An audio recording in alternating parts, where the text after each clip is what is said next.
Hey, my name is Chris Brennan, and you're listening to the Astrology Podcast. Joining me today is astrologer Diana Rose Harper, and we're going to be talking about the astrology of April 2024.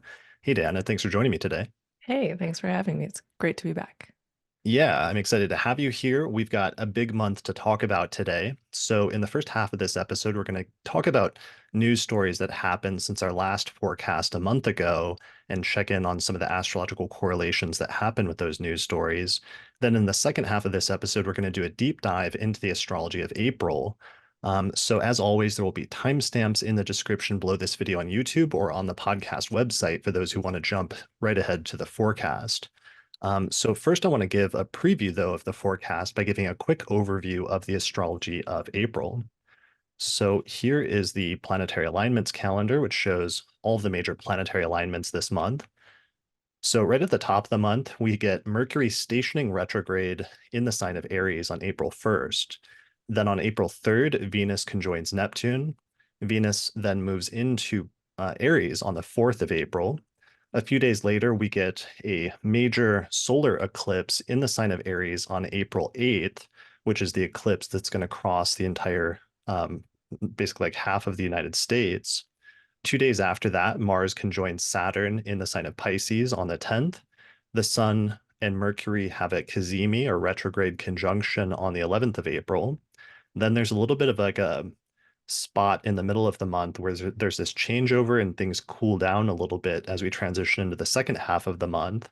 Then on the 19th, the sun moves into Taurus and a retrograde Mercury conjoins Venus. The very next day, we get a major Jupiter-Uranus conjunction that takes place on the 20th of April, and those only take place every 14 years. Then we get our second lunation of the month on the 23rd, which is a full moon in the sign of Scorpio. 2 days after that, Mercury finally stations direct in Aries and ends the retrograde period on the 25th. Then, towards the end of the month, Venus conjoins Neptune on the 28th. Then Venus moves into Taurus on the 29th, and Mars moves into Aries on the 30th, setting Quick, us up for the following month. quick edit. It's actually Mars conjunct Neptune on the 28th. Oh, we got a typo in the that's where that typo came from in the document. That's Yeah, we funny. found we found the answer where that came from. Cool. All right. So I will see if I can fix that in post, or maybe I'll just yeah, draw a little Mars glyph right there. All right, I'll come back to that in the future. Thanks for pointing that out. All right, so major alignments we're going to be talking about: solar eclipse in Aries, Mars-Saturn conjunction in Pisces, Jupiter-Uranus conjunction in Taurus, Mercury retrograde in Aries, and even a comet named Comet Pons-Brooks is going to arrive, potentially become visible to the naked eye, or if not, easily visible with binoculars. So we've got tons and tons of major astrology, so that this is one of the most astrologically active months of the entirety of 2024. Here's the calendar that shows the comet showing up, Comet Pons-Brooks. Here's an image of the astronomy picture of the day. Demetra sent this to me. It gives a picture of what the comet looks like right now with like telescopes, and it has this beautiful greenish color and a sort of Mm. bluish tail. And then here's an image of the eclipse and the path of the eclipse that's going to cross the United States on April 8th. So tons and tons of stuff happening this month. We've got a lot to talk about. But first off, welcome. Thanks for joining me today to do this forecast episode. Yeah, it's really my pleasure. I'm anxious as to be expected, but also very stoked to be here with you again, Chris. Yes, well, we've got some big shoes to fill Hmm. because our mutual friend Austin Coppock is currently away on paternity leave, and that's been kind of fun over the past month for me because Hmm. it's probably the only time in my life that I'll ever be able to text a friend asking if the chosen one has taken up their earthly form yet. Um, so I get to joke and make all sorts of jokes like that with Austin right now. And of course, it's totally not eerie that Austin's having a baby, and right at the same time, a comet is showing up in the night sky, followed by eclipses and even ocean disasters taking place. Yeah, I feel like it's only appropriate for a Copic child to emerge with such celestial fanfare. Yeah, of Yeah. course. It's like, of course. Hmm. Even I heard like later this year that two in the East Coast, two different broods of cicadas are going to like show up at Hmm. the same time, which only happens very, very rarely in like decade increments. So we've even Hmm. got, like next best thing to like locusts like happening at the same time. I was gonna Um, say choirs of angels. Angel, Like, the angelic song of cicadas um, bringing fanfare to the emergence of this child. So, that's definitely one way to put it. I like that positive spin. In completely unrelated news, I'm trying to get in touch with an archaeologist named Carl Bugenhagen. So if anybody has his contact info, let me know. All right, so let's move on. So you're going to be helping me out with this forecast, and we've got so much to talk about, but there's also been a lot of news that's happened over the mhm, past month. So why don't we transition to talking about news stories and some of the astrology associated with those stories? At this point. So we're recording this episode today on March 31st, and this is about a week after the Libra eclipse. The lunar eclipse just took place on March 25th. So there's a bunch of news stories surrounding that lunar eclipse that we're going to mention here right at the top of the episode. And we're also about a week before the major Aries eclipse that's about to take place on April 8th. So we're kind of like right in that what we call eclipse season at this point, where there's a mhm. lot going on. There's a lot of major stories, but luckily some of them have already started to take place. So let's talk about some of those now. Have you been Yeah. feeling it with like eclipse season lately? Oh, 100%. And I really feel like this particular eclipse season had a very long preamble to it. I know myself and a lot of other people were um, really feeling it for basically almost a whole month prior to eclipse season, which is, at least in my experience, pretty unusual for it to be so noisy surrounding an eclipse season. But the pre-eclipse was not joking around. I almost feel like it's easier now that we're actually in the betwixt eclipse time period than in the pre-eclipse time period. Just Yeah. so much happening. Like there's no way we can talk about literally everything that's happened, um, just because there's been so much. Yeah, and there's so many stories that of course, we're not going to be able to get through everything, but we at least wanted to highlight some of the major stories that we have like a very clear astrological correlation with. Hmm. So let's do it. So the first one, of course, because this just occurred in the past few days, was the Baltimore bridge collapse, where a major bridge in Baltimore collapsed after it was hit by a huge container ship that like slammed into one of the pillars and then Hmm. collapsed the bridge. I wanted to mention this first because Austin actually called this on our last forecast episode, um, where in the last episode that we did for the March forecast, we talked about the Mars-Saturn conjunction buildup beginning on March 22nd when Mars moved into Pisces. Hmm. And I mentioned the metaphor of like Mars, Saturn, and like slamming on the brakes. And Hmm. then Austin said, and I'll quote him here, maybe I'll throw in the clip later in post, but he said something like, Yeah, and the I wonder if some of that will be we'll have some, how should we say, some slowing, some slamming on the brakes, things getting halted as a result of sea lane disruption. Right, "Hmm, we've talked about this with the Saturn and Pisces. Like Saturn likes to clog and slow down. Pisces, the water. We've already had when we had Mars square Saturn and Pisces. That was the height of the attacks on excuse me the attacks on shipping, and that was Mars Saturn square. And so I've been looking at excuse me at attacks on shipping or just things that disrupt normal sea lanes for shipping, not only in the Red Sea, but also potentially other places. That's just a place we know to look for it.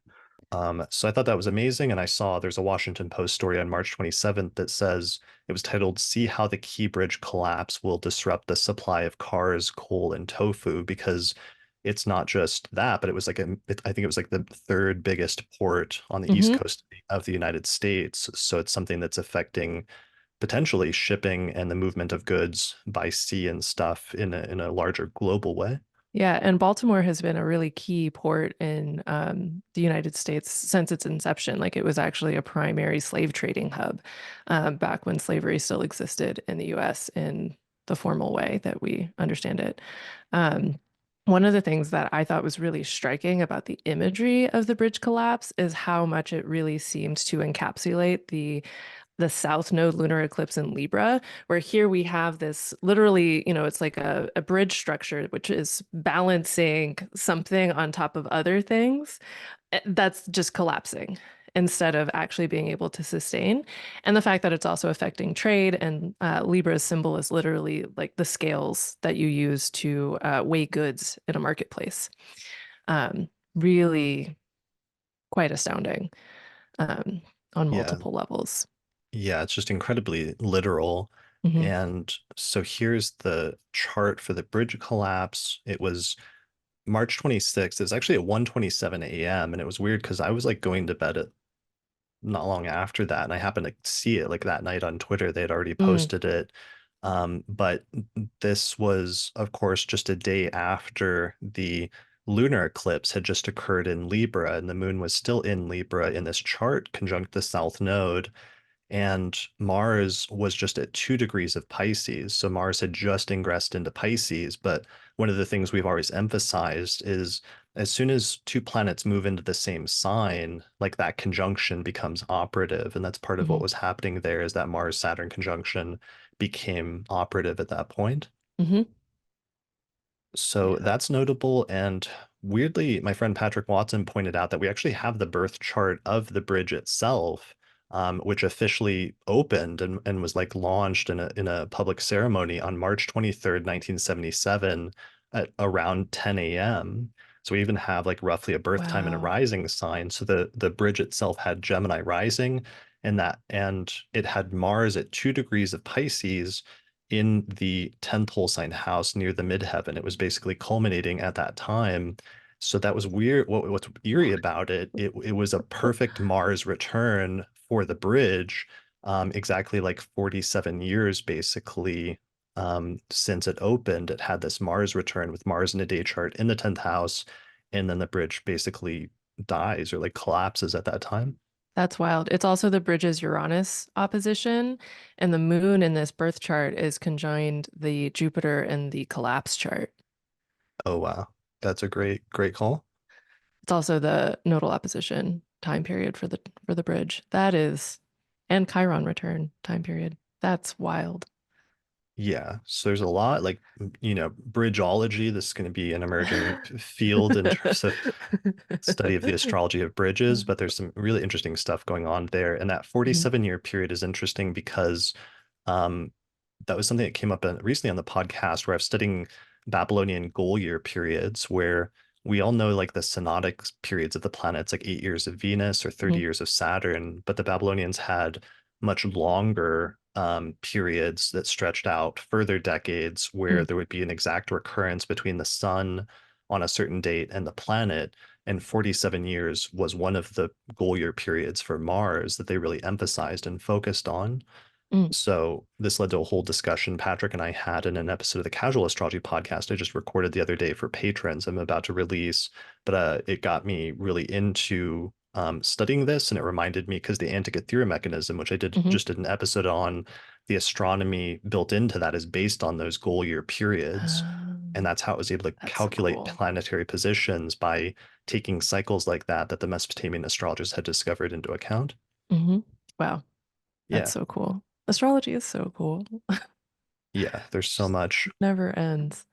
Right. There's Mm, one other piece to that I just remember we need to mention as well, which is in the year ahead forecast when we were talking about the Mars-Saturn conjunction at this time. One of the things that I brought up was discussions about possible issues surrounding water pollution. mhm. And I might have there's a clip, I'm not going to read it here, but I'll probably put a clip in post where we were talking about that and the issue of the water being polluted or poisoned. Yeah, and the Mars Saturn cycle, which is a 2-year cycle, the Mars Saturn conjunction, which marks the beginning and end of those, is sort of like a new moon for double malefic things. And as Chris said, this will be water elements, so We'll be looking for boat on boat violence. We'll be looking at for destructive waves, destructive storms and floods, etc. Yeah, the water being polluted or like being poisoned. Maybe this is when the orcas like stage their revolution and start taking over countries, and like that's when the Orca War of 2024 really begins. And one of the stories I saw from the bridge collapse in the past few days from the Washington Post, it was titled "What We Know and What We Don't Know About Pollution from the Key Bridge Collapse." Mm. Containers containing hazardous materials were damaged, and there's a sheen on the water, so that recovery work runs the risk of stirring up toxic sediments. So there's a Oh, whole issue with like the water potentially being poisoned or having chemicals or oil or other things out, and dealing with that as part of this at the same time. yeah. I wonder what we'll see about that in terms of the April Mars-Saturn conjunction, which we'll get to. But yeah. Yeah, Mm. totally. All right. So I think that's good for that news story. Mhm. All right. So moving on, another major eclipse story. This happened like right on the eclipse. The UN Security Council vote, where the UN Security Council passed a resolution calling for an immediate ceasefire in Gaza. And this happened on Monday, March 25th, which was literally the same day as the eclipse. I think it was just like hours after the lunar eclipse in Libra. Mhm. So this is important because it actually tied in with stuff we've been talking about in the past few forecasts, where on the last forecast we talked about how we expected that eclipse to be connected to Israel and Palestine because it connected back to the Libra eclipse that occurred in October when everything began. So what ended up happening is the US abstained from the vote on the Security Council, which allowed the vote to proceed. And this seems to be part of a wider rift that's starting to form between the Biden administration, and Netanyahu's government that's becoming more and more apparent over the past month, through a few other things as well. So at this point, everyone's still holding their breath to see if Israel will do a full-scale invasion of Rafah, which would result in a huge amount of civilian casualties and create an even worse humanitarian crisis than already exists.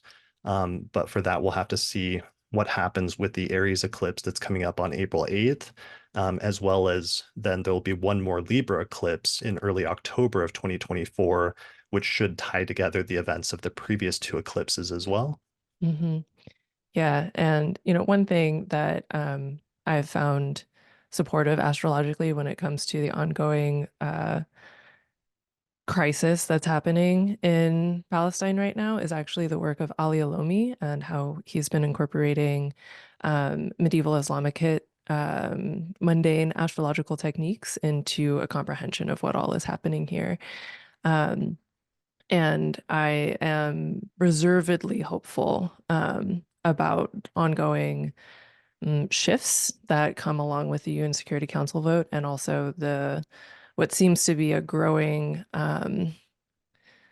amount of willingness for various governments to stand against the humanitarian crisis component of this particular circumstance. Yeah, for sure. Well, we'll see what happens with this next eclipse coming up just next week, and Hmm. then yeah, the broader story that we just keep seeing play out with these eclipses, Hmm. between now and 6 months from now as well. Yeah. Yeah. Yep. All right. So in other news, another big story that was like all over the news over the past month was Kate Middleton, where there was a lot of controversy and speculation surrounding Kate Middleton and the British royal family, where she hadn't been seen or photographed in months, and speculations about why abounded. Hmm. So this got particularly intense when a doctored photo of her was released and then retracted by the press in a pretty striking fashion that we hadn't really seen before. And some of the speculation got really wild and honestly kind of crazy. But she was eventually, as a result of that, forced to release a video where she said that she had cancer and was about to undergo chemotherapy. So this announcement happened on March 22nd, which interestingly was just within 24 hours of the Venus-Saturn conjunction in Pisces going exact. And the moon was actually moving through Virgo that day. I was watching it and opposing the Mm, Venus Saturn conjunction when she put out the announcement. mhm. So this was another call. Patrick and Nick actually ended up kind of calling this one when they did a Venus Saturn episode of the Astrology live stream, which is their new show on YouTube. And they had talked about the symbolism having to do potentially with like Venus, the planet generally being associated with women in general, being exalted in the sign of Pisces, and that representing royalty, but then coming into a conjunction with Saturn and indicating being sick. And they didn't get that specific about it, but they ended up thinking that it could have to do with her, that conjunction that was coming up about a week away. And then indeed she did release that announcement on that conjunction. So I thought it was kind of Mhm. striking. Yeah, super striking. And, there's the additional layers of, Kate herself is an eclipse baby, like she was born around an eclipse. And there's just this super fascinating ongoing relationship between eclipses and what's happening with the British monarchy specifically. So, even just thinking about, it's like King Charles is also being treated for cancer, right? Am I getting that correct? I'm not a Yeah. super royals oriented person. um, but yeah, it's interesting seeing this kind of thing play out with both the eldest section of the family and then the section of the family that's next in line successively, I guess. Yeah. Yeah. Yeah, there's something crazy going on there because yeah, both of them were Hmm. diagnosed with cancer in the past few months. And Yeah. then we had talked in the last forecast episode about how the Pisces eclipse later this year in like October would be in William's fourth house related to Hmm. the father. But then, yeah, Kate Middleton was also like William, born very close to or right on an eclipse. Um, Here's her chart. She was actually born on a lunar eclipse, literally the same day as a lunar eclipse, um, In on Cancer. January 9th, 1982. Mm. And then, yeah, like you said, her announcement here was just days before that lunar eclipse in Libra. Hmm. Yeah. Wild stuff. Yeah, so we'll have to see how that continues to play out, like with some of these other stories where we can expect some of the next developments in their sort of family saga will also probably continue to play out with important turning points happening around the time of eclipses in the future. Hmm. Perhaps both connected with this Aries eclipse next week, but also especially those ones coming up later this year. Yep. All right. In other eclipse news, Beyoncé dropped a new album on March 29th, and this was just days after that Libra eclipse. And she, of course, famously has a huge stellium of planets in her birth chart in the sign of Libra. Hmm.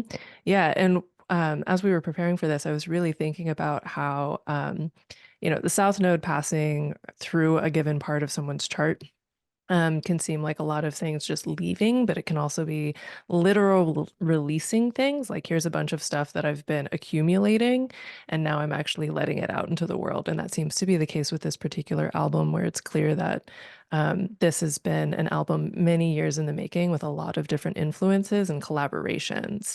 I saw someone commenting on the fact that with this particular album, the credits for every track are huge, which feels super Libran.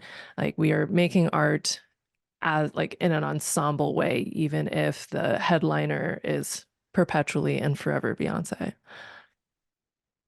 Totally. Yeah, that Hmm. collaborative approach really makes a lot of sense in terms of that. Hmm. So here's her birth chart for those watching the video version, where Beyonce famously has the sun in Virgo, which she references regularly and is mentioned again in one of the tracks on the new album, but then also has Mercury, Saturn, Jupiter, Venus, and Pluto all in Libra as well at the same time. Hmm.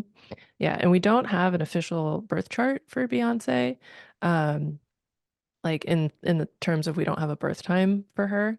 But it is interesting looking at the releases of her albums and how frequently the moon is some sort of technically harshed, right? It's not a technically, like the moon in these release charts are not moons that you would recommend, generally speaking, for elections, but do seem to link into her own Scorpio moon in interesting ways.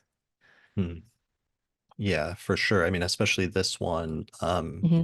because it's supposedly going against it's a country album, which is not her usual genre, but it's interesting how that plays into some of her transits that she's having right now.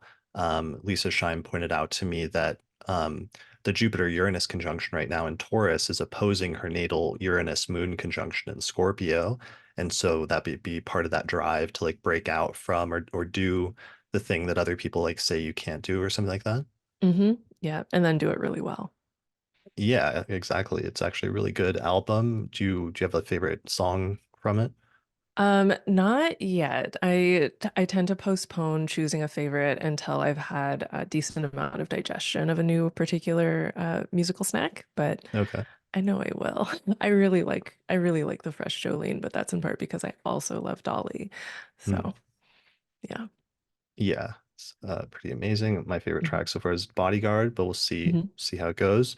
Yeah. All right, other astrology stuff. I tried to look at so one of the things supposedly in the news today that she performed in 2016 that the album is supposed to be partially inspired by or Hmm. partially a result of potentially negative experience that's speculated that she had in 2016 where on social media she posted that she was inspired by quote an experience had years ago where she did not feel welcomed and that it was clear that she wasn't.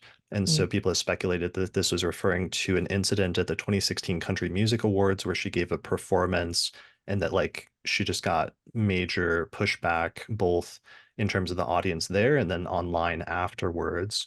Hmm. And so I was looking up the astrology of this, and apparently it happened November 2nd, 2016. And at that time, Saturn was at 14 degrees of Sagittarius. So Saturn right now is at like 13 Pisces. So this is the Saturn square, the waxing Saturn square relative to that. And of course, with her sun at 12 degrees of Virgo, her Hmm. sun is like very tied in with that because Saturn would have been squaring it then. So it's opposing it now. Hmm. And so we see her, this is like a striking like comeback or pushback, to that from 2016. And I just found out that she's actually going to be performing at the Country Music Awards here just next week, Hmm. right on the eclipse. That performance is supposed to be on like the 7th, I think, and the Yeah, it's like eclipse the is day gonna, before the eclipse. yeah. So she's Yeah. gonna present like right on that eclipse. Hmm. This is also really interesting thinking about the Saturn and Pisces of it. Austin has talked about this, and then Gina Cadlick, who is another astrologer, obviously, has talked a lot about the art productions that happen with Saturn and Pisces, and especially the process of world building. Understanding that world building is very often an effort that includes dismantling or renegotiation previous conceptions of how the world is structured. And I feel like with this particular album, it's pointing out the falsity, I guess, of particular kinds of compartmentalizations or divisions when it comes to genre and then race, especially like race relations here in the United States, as well as an acknowledgement of history, which really brings the Saturn in. It's just like, can we actually get back into the actual roots of a lot of these things and allow those roots to bear different fruits now? So I think that's it's very satisfying to me to witness. Yeah, that's really good astrology and everything else. I love seeing the way that that's tied in with everything. Hmm. Um, all right. And then I tried to look up because this album came out on an eclipse. I tried to look up if she'd had other albums come out on eclipses, and I only found three that the album B Day was released on an eclipse or close to one. The album four was released right in the middle of a really intense eclipse season. And Hmm. then the only other one was the Lion King album that she was heavily involved with back in like 2019 was also released Hmm. on or near an eclipse. Hmm. Yep. Again, just super fascinated by how harsh the moon often is in her release charts, but how deeply uh, influential her work is, like successful and influential her work is. Right. Yeah. Yeah. Brilliant. All right. Anything else Uh, I about don't think that? so. No. Okay. I mean, All I could right. keep talking about Beyonce, but we don't need to do Sure. that. Maybe next we'll have to work on an episode about, because there's lots of other speculation about like her birth time and whether any of hmm this like ties in with that. Yeah, You know, I'm 100% sure there are some Astro Twitter like smarties who would have really intelligent and potentially off the rocker things to say about this. okay. All right. Well, maybe they can drop us a comment on the YouTube video for this. Moving on to other news, another big story is that on March 20th, the company Neuralink released a video of their first human trial, where they released a video of this guy. His name is Noland Arbaugh, and he is a quadriplegic who was in an accident in 2016, and he can't move his body from the shoulders down. So they had implanted this device in his brain, which is allowing him to control a cursor. And in the video, he was actually playing chess with his mind, which was crazy seeing that this is really happening. So he said that he stayed up the first night after he got it playing a video game until like 6 a.m., which I thought was really funny and entertaining. He was playing like Civilization. Um, and what I thought was notable, though, in terms of the astrology, aside from the fact that this announcement came out within a week of that eclipse in Libra, but in the news stories, he said that he's 29 years old. hmm So this is actually his Saturn return. And it said that he was paralyzed in a freak accident while he was like a camp counselor, and there was some sort of maybe diving accident 8 years ago in 2016. And so that was when Saturn was in Sagittarius, and therefore the accident happened at his waning Saturn square. hmm And now that he's, you know, gotten some ability to do this, with his mind and control a computer, he's at his Saturn return almost exactly right now. hmm Yeah, and I feel like this is a great example of the way that sometimes the Saturn return is sort of like putting Humpty Dumpty back together again, insofar as um, negative consequences of stuff that happens in your 20s can actually lead to or end with new ways of existing that are facilitating, cheesy line, but it's like a new lease on life in some way, a new engagement with life. Totally. hmm Yeah, for sure. And it's also like with the parallel with Beyonce, there's some sort of parallel there because for him it's even more crucial because it's his Saturn return, obviously. But again, just the connection between like the sometimes something that happens for both of them, something crucial happened in 2016 when Saturn hmm was in the middle of Sagittarius, and then you know that 7 to 8 years later, when Saturn hits the next square, there will be a turning point with respect to what occurred back during that time. Yep, 100%. Yeah. Yeah. All right. So that was one that we'll be following since the technology is just moving so rapidly. We're moving into a very different world. So we'll have to see where Yeah. that goes. Oh, wasn't this the one too? This is right after the sun entered Aries. And so this is also the sun sextile Pluto in Aquarius. And like I'm Mm, continuing to watch how like particularly with the sun as it's moving through the zodiac and interacting with Pluto, how that seems to be pinging some of the Pluto and Aquarius themes, or like literally illuminating um, the Pluto and Aquarius themes. And I think this one is brilliant too, because it's literally something that's implanted in somebody's head, which is associated, the body part associated with Aries. And it's allowing for a profound transformation of interconnectivity, which we can tie in with Pluto and Aquarius. mm. That's a great point. hmm I like that. All right. So moving on to other news stories real quickly. One of the ones just to mention in passing, because I was impressed by the astrology, but Biden's State of the Union that he gave earlier this month, the moon was conjoining Mars that night, and I just happened to like catch the State of the Union. I was watching something else on YouTube, and then it just like recommended it to me, so I glanced at it. And I was actually surprised at how like feisty or like fiery and energetic he was being that night. And I glanced at the chart at the time and I noticed that the moon was literally conjoining Mars, and the speech afterwards was just like widely said to be fiery. And I have all these sort of headlines of like the Washington Post and like other outlets saying things like that in the immediate aftermath. Like this Washington Post Mm, one, Biden delivers State of the Union with fiery political tone. And it just has this like picture of him looking almost like angry or something. So I thought that was pretty impressive in terms of the astrology of the Moon Mars mhm, conjunction. Lisa Shine pointed out to me that he also had Mars was transiting his third house of communication, where it was squaring transiting Uranus, and making a pretty exact trine to his natal midheaven. And mhm, in fact, both Mars and Uranus were just within 2 to 3 degrees of making hard aspects with his natal Mercury at that time, which is at his natal Mercury's at 21 Scorpio. mhm. And finally, transiting Jupiter was exactly opposite his natal Mars, literally almost to the minute. So, yeah, sometimes astrology is very literal. You get Mars transits, you get like fiery Yeah. communication and like speeches. Spicy happens. Spicy happens. Yeah. That's a good one. That would be a good t-shirt. Um, all right, so that's all I wanted to mention about that. Other news stories.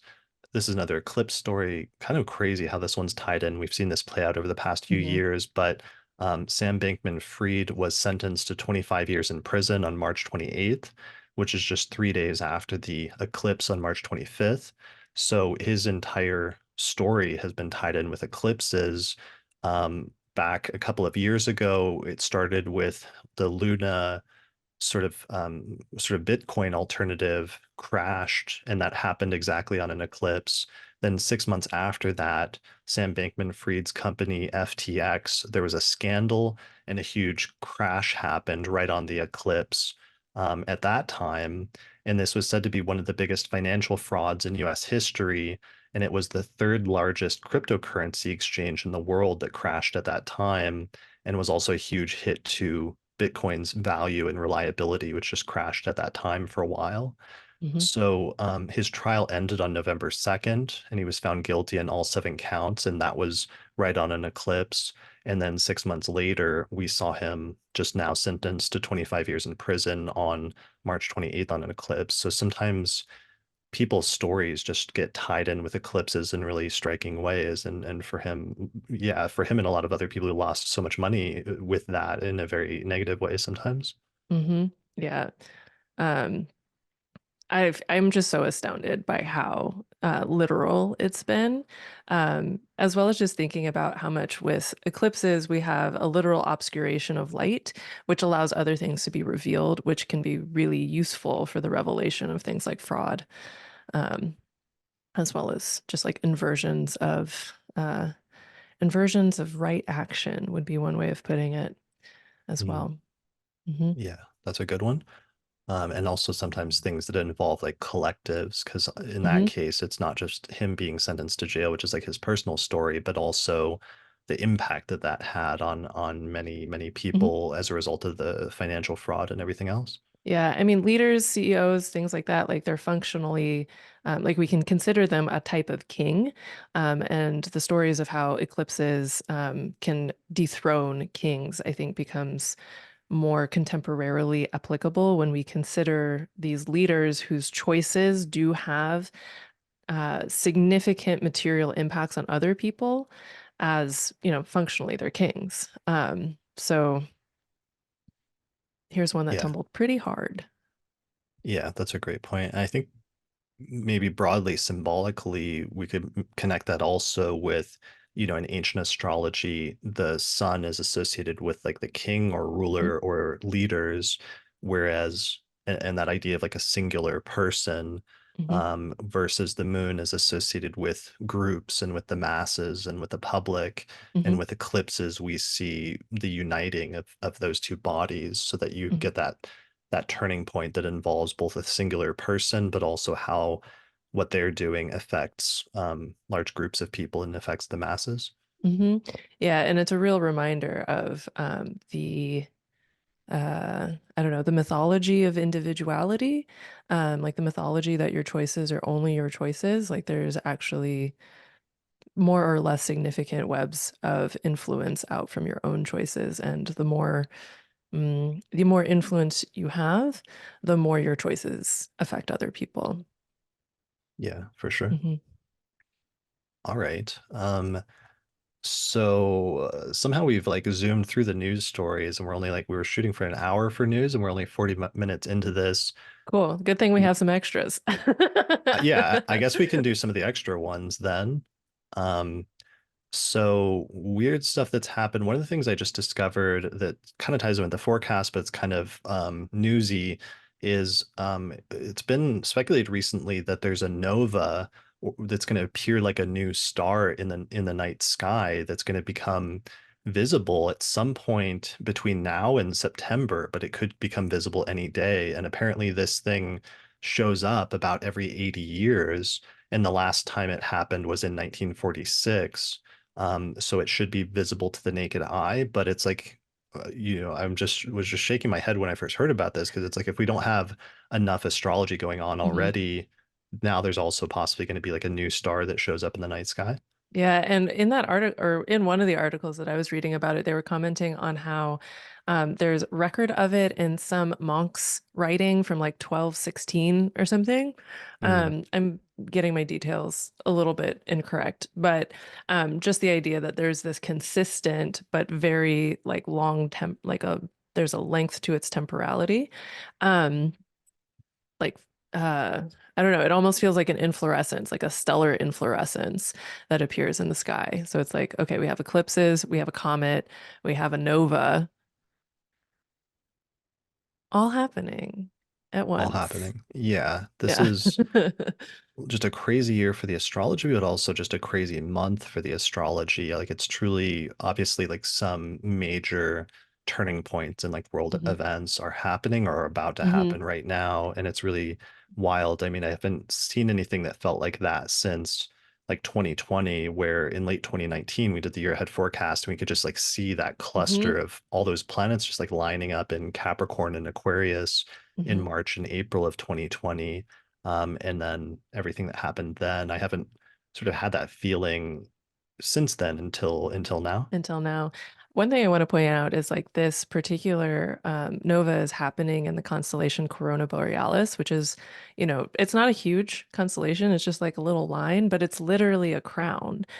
Mm. And if we layer this with the fact that it's like the April 8th eclipse, which we will talk about at length late in a second, um, that is an eclipse in the sign of the sun's exaltation, which, the sun is already the king of the solar system. Like we literally don't have a solar system without the sun. And the eclipse is a solar eclipse in the sun's place where it's like the most crowned version of itself. And then we have a nova in a constellation that is a crown, right? And it's like the story at least within Greek mythology, as I understand it, ties it into Dionysus and Ariadne, but still, it's a crown. Mm. Yeah, that's interesting. I'd almost wonder if that invokes symbolically themes of like rulers or leaders hmm becoming relevant in this time in some way, which is already kind of implied by the solar eclipse being in Aries, which is hmm also one of the royal signs in ancient astrology. Yeah, and what's happening, it's like we've already mentioned the stuff with the British royal family. Beyonce is without a doubt like the pop royalty of this time period. I'm sure people will want to argue with me on that, but she's Beyonce. Um, Who's going to argue that? Like somebody's Swift. gonna try to make that like yeah but yeah, it's just really and it's an election year in the United States. We have so many different protests happening around the world around the wielding of resources that are collected from citizens.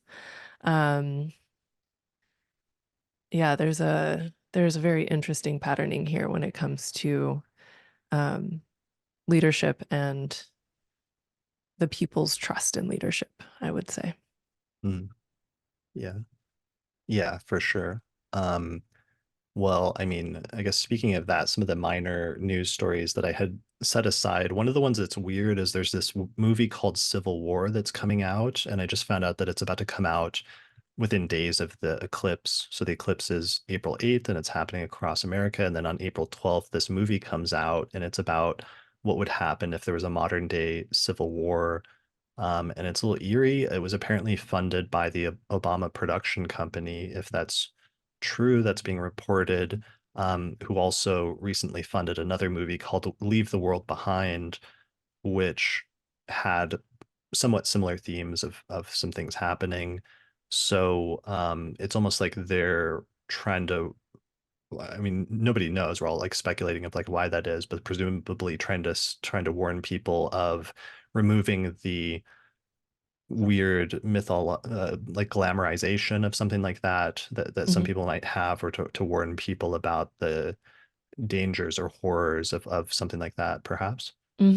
Yeah, and when we were talking about this earlier, I was also reminded of the way that media will sometimes very creepily reflect what's actually happening whenever it comes out, even if it was started before those things were particularly obvious, right? So like one of the examples that I provided was the TV show Station 11, which was based on a book also called Station 11, which was, you know, production and all of that started way before the pandemic occurred, but came out during the pandemic, and the themes of that particular storyline are what are the consequences of a particularly fatal pandemic taking out a large majority of humanity on a global scale.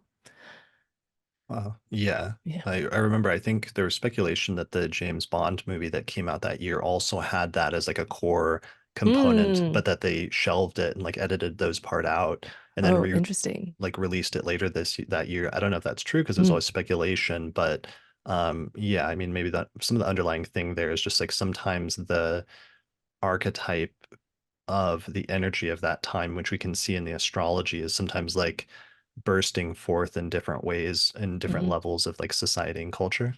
Yeah, for some reason I'm like even thinking about how it's like you don't get your natal chart until you're born, but you are conceived many months before you were born, if that makes sense. So Mm, it's like the conceptions of these projects, these movies, TV shows, albums, all of this kind of stuff, um, growing towards an emergence that lines up perfectly with their themes. right. Yeah, that makes sense. All right. Another miscellaneous sort of creepy news. Trump released a Bible where he published a Bible, and this happened to happen like right on the eclipse, which I thought was weird because the eclipse was in his third house of communication. And it was kind of a weird, bizarre thing because it's like a Bible, but he combined it with the US Constitution and a bunch of other stuff, sort of erasing some of the principles in those documents about the separation between church and state. Hmm. And yeah, that might be relevant in terms of all the things, since we're also all going to be wondering in terms of the things that are coming up later this year and some of the astrology with that, with the Mars retrograde that takes place just after the election. Yeah, 100%. And yeah, yeah, I don't want to go in that direction, but like, yes. Yeah, that's fine. Yeah. That's fine. I Um, I did want to bring up the stranded orca that happened in British Columbia. That happened literally the day after Mars went into Pisces. Um, and so this orca mom showed up with her 2-year-old orca child. And the understanding at this point is that she was in the midst of teaching her child how to hunt seals in the area, but it was an area that has like really rapid tide changes, and so she ended up stranded. And the local people tried to keep her alive, but whenever they found her, she literally still had a seal in her mouth when she was stranded. Um, so we actually do have a chart for whenever she passed later that morning. But I think with like the Mars, Saturn, Pisces, and like violence, but also challenges in the ocean. And I know that you've been thinking about Mars, Saturn, and Pisces, and like, is this when we actually get like a harder core orca revolution happening?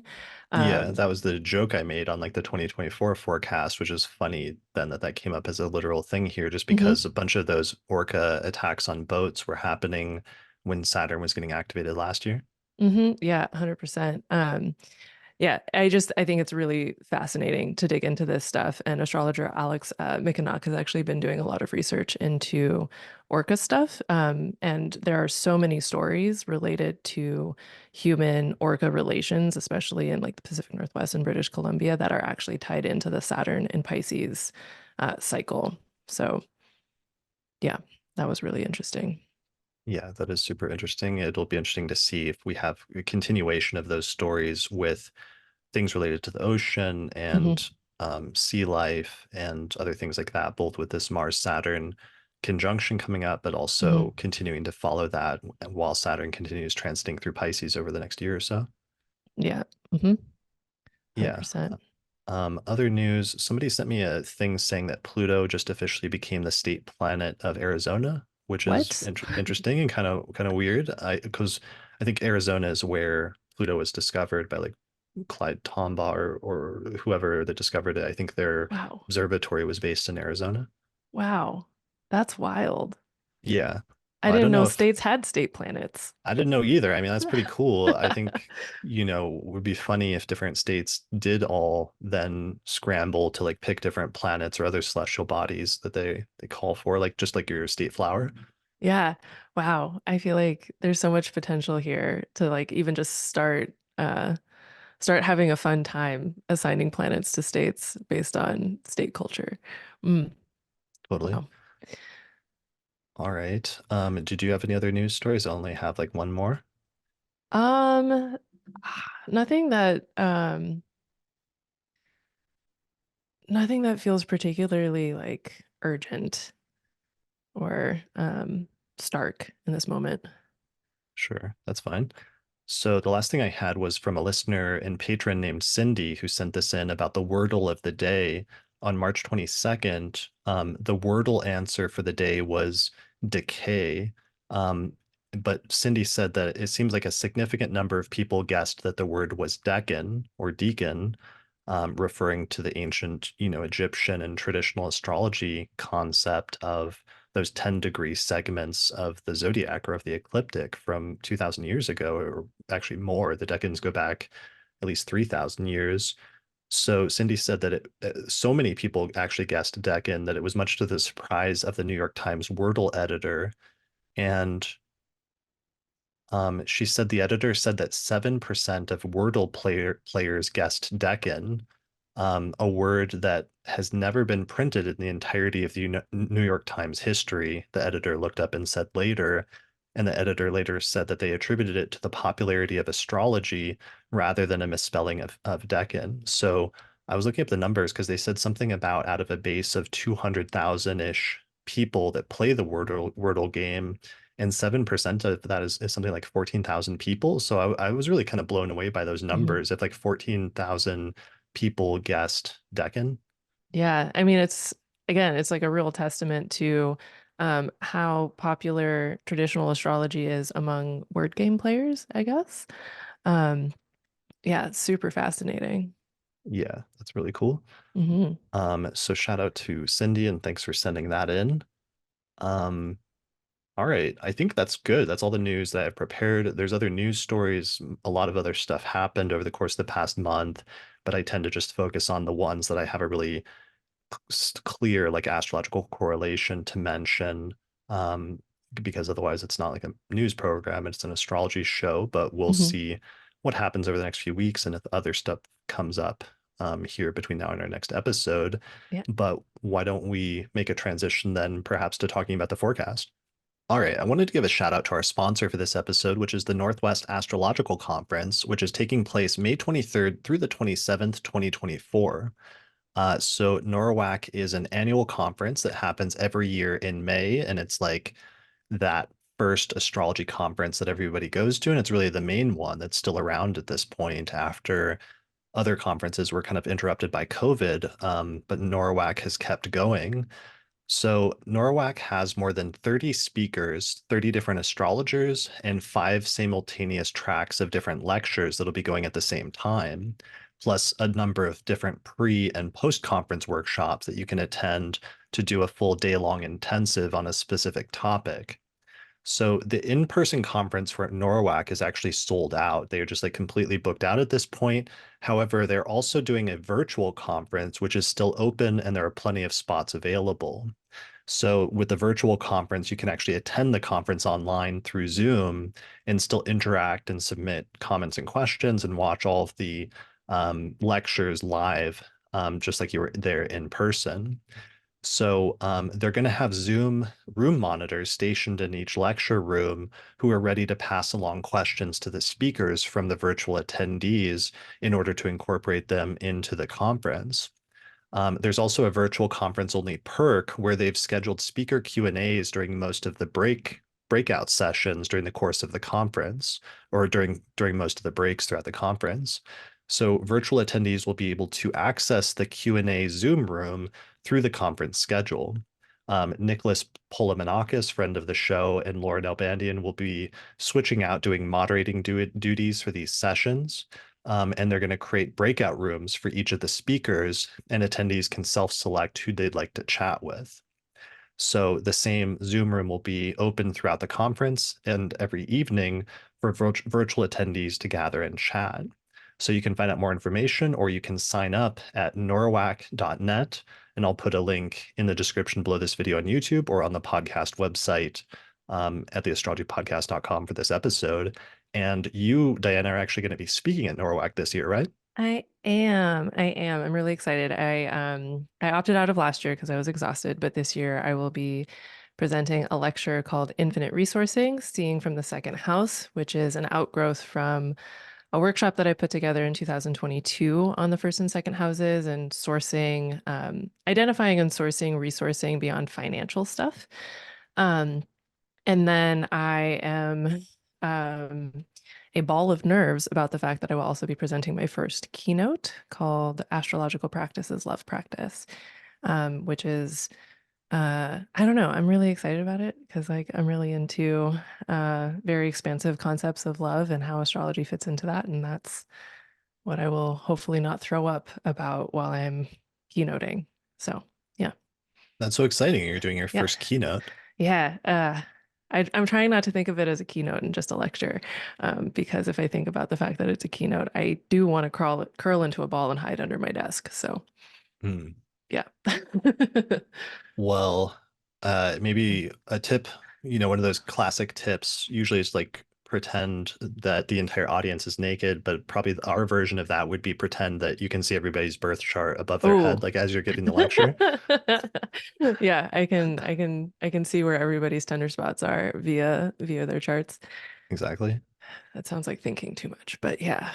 Yeah, I would honestly get way distracted if that was the Mhm. case. I wouldn't be able to focus. Yeah.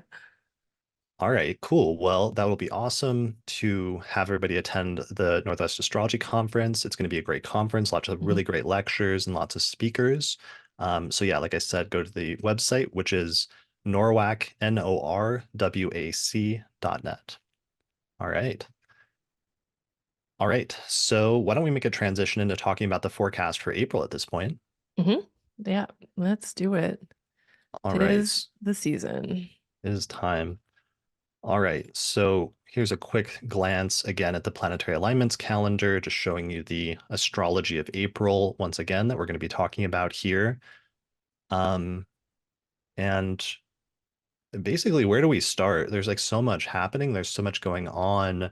Shall we take it just chronologically from the top of the month and work our way through? Yeah, I think I really want to start with just mentioning the fact that there's astrology happening in three consecutive signs. Like the majority of the astrology is happening in Pisces, Aries, and Taurus. Which means that we have astrology happening in ways that will create hard aspects with every modality in the chart. So I think like before we're getting into the specifics, like this is a month where everyone is going to be feeling it somewhere, and probably in multiple areas. So cardinal signs are going to be getting hit by the Aries stuff. Fixed signs are going to be getting hit by the Taurus stuff, and mutable signs are going to be getting hit by the Pisces stuff. Nobody is coming out without a hard aspect from a bi sign perspective. Um, But it also means like all the water signs are getting trines, all the fire signs are getting trines, all the earth signs are getting trines too. So there's something I think really interesting around keeping in mind that there's there's not really a place to hide, would maybe be one way of putting it. Like everyone starts getting it. Yeah, that's a great point that with those hard aspects, everybody's going to be getting hit with some sort of change, but then Mhm. with some of the soft aspects, there'll be opportunities for like growth and positive developments at the same time. Yeah, yeah, exactly. Exactly. But otherwise, yeah, I mean, chronological makes sense. So, Sure. In mhm, terms of big picture stuff, for me, the only thing I would mention is I think there's a clear distinction between like the first half of the month and the mhm, second half of the month, where you can almost draw some kind of dividing line here-ish, where you have all the really crazy, let's say, tense stuff in the first half of the month, which is Mercury retrograde, eclipse, solar eclipse in Aries, and Mars-Saturn conjunction in Pisces. That's all the really tense stuff that's going to be kind of more challenging and difficult to deal with. Whereas by the second half of the month, Mercury stations direct. So we start seeing the resolution of some of the sort of Mercury retrograde activities that started at the beginning of the month with like delays, having to go back and look at the past, miscommunication, and things like that. And that turning point takes place around the 11th when the Sun Mercury conjunction happens. The second half of the month also has the Jupiter-Uranus conjunction, which is the biggest outer planet alignment of the month, but it's also one of the more positive ones where even though that can be a little destabilizing sometimes, it also tends to be a pretty positive, growth-oriented configuration that I think, for the most part, will lean more positive than the more problematic or challenging things or energies at the beginning of the month. mhm. Yeah, I mean, and then there's also the Mars-Neptune conjunction at the end, like right towards the end of the month. That's, currently pretending to be a Venus-Neptune conjunction, which because Neptune is involved is hilarious. Um, but that one, it feels like it has the potential of, um, I don't, it has the potential of being a softener, um, especially hand in hand with like Jupiter-Uranus, like um, surprising destabilizations that undercut aggression could maybe even be one way of putting it. Hmm. Um, yeah. Yeah, that's a good point.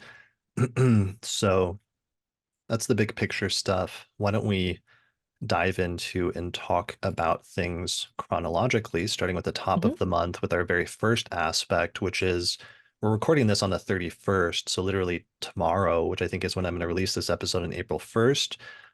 Mercury is stationary and is going to be stationing retrograde at 27 degrees of Aries. So the month opens up with a Mercury retrograde, which is going to last for 3 weeks for the first 3 weeks of April. Mhm. Yeah, and standard Mercury retrograde stuff applies here as always.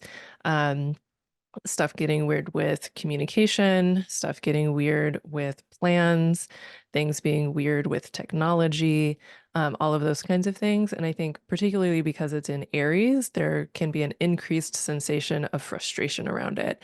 One of my favorite ways to think about Mercury and Mars signs and Mars and Mercury signs is if you write out the word swords and then you put a parentheses around the S. So words as swords, right? And if you're trying to wield your words in weapon-like ways, but you are being stymied in the process, you're tripping over your own tongue constantly. There's the frustration of not being able to say what you mean, and then there's the frustration of also not having clear communication pathways coming towards you and not being understood, like misunderstandings.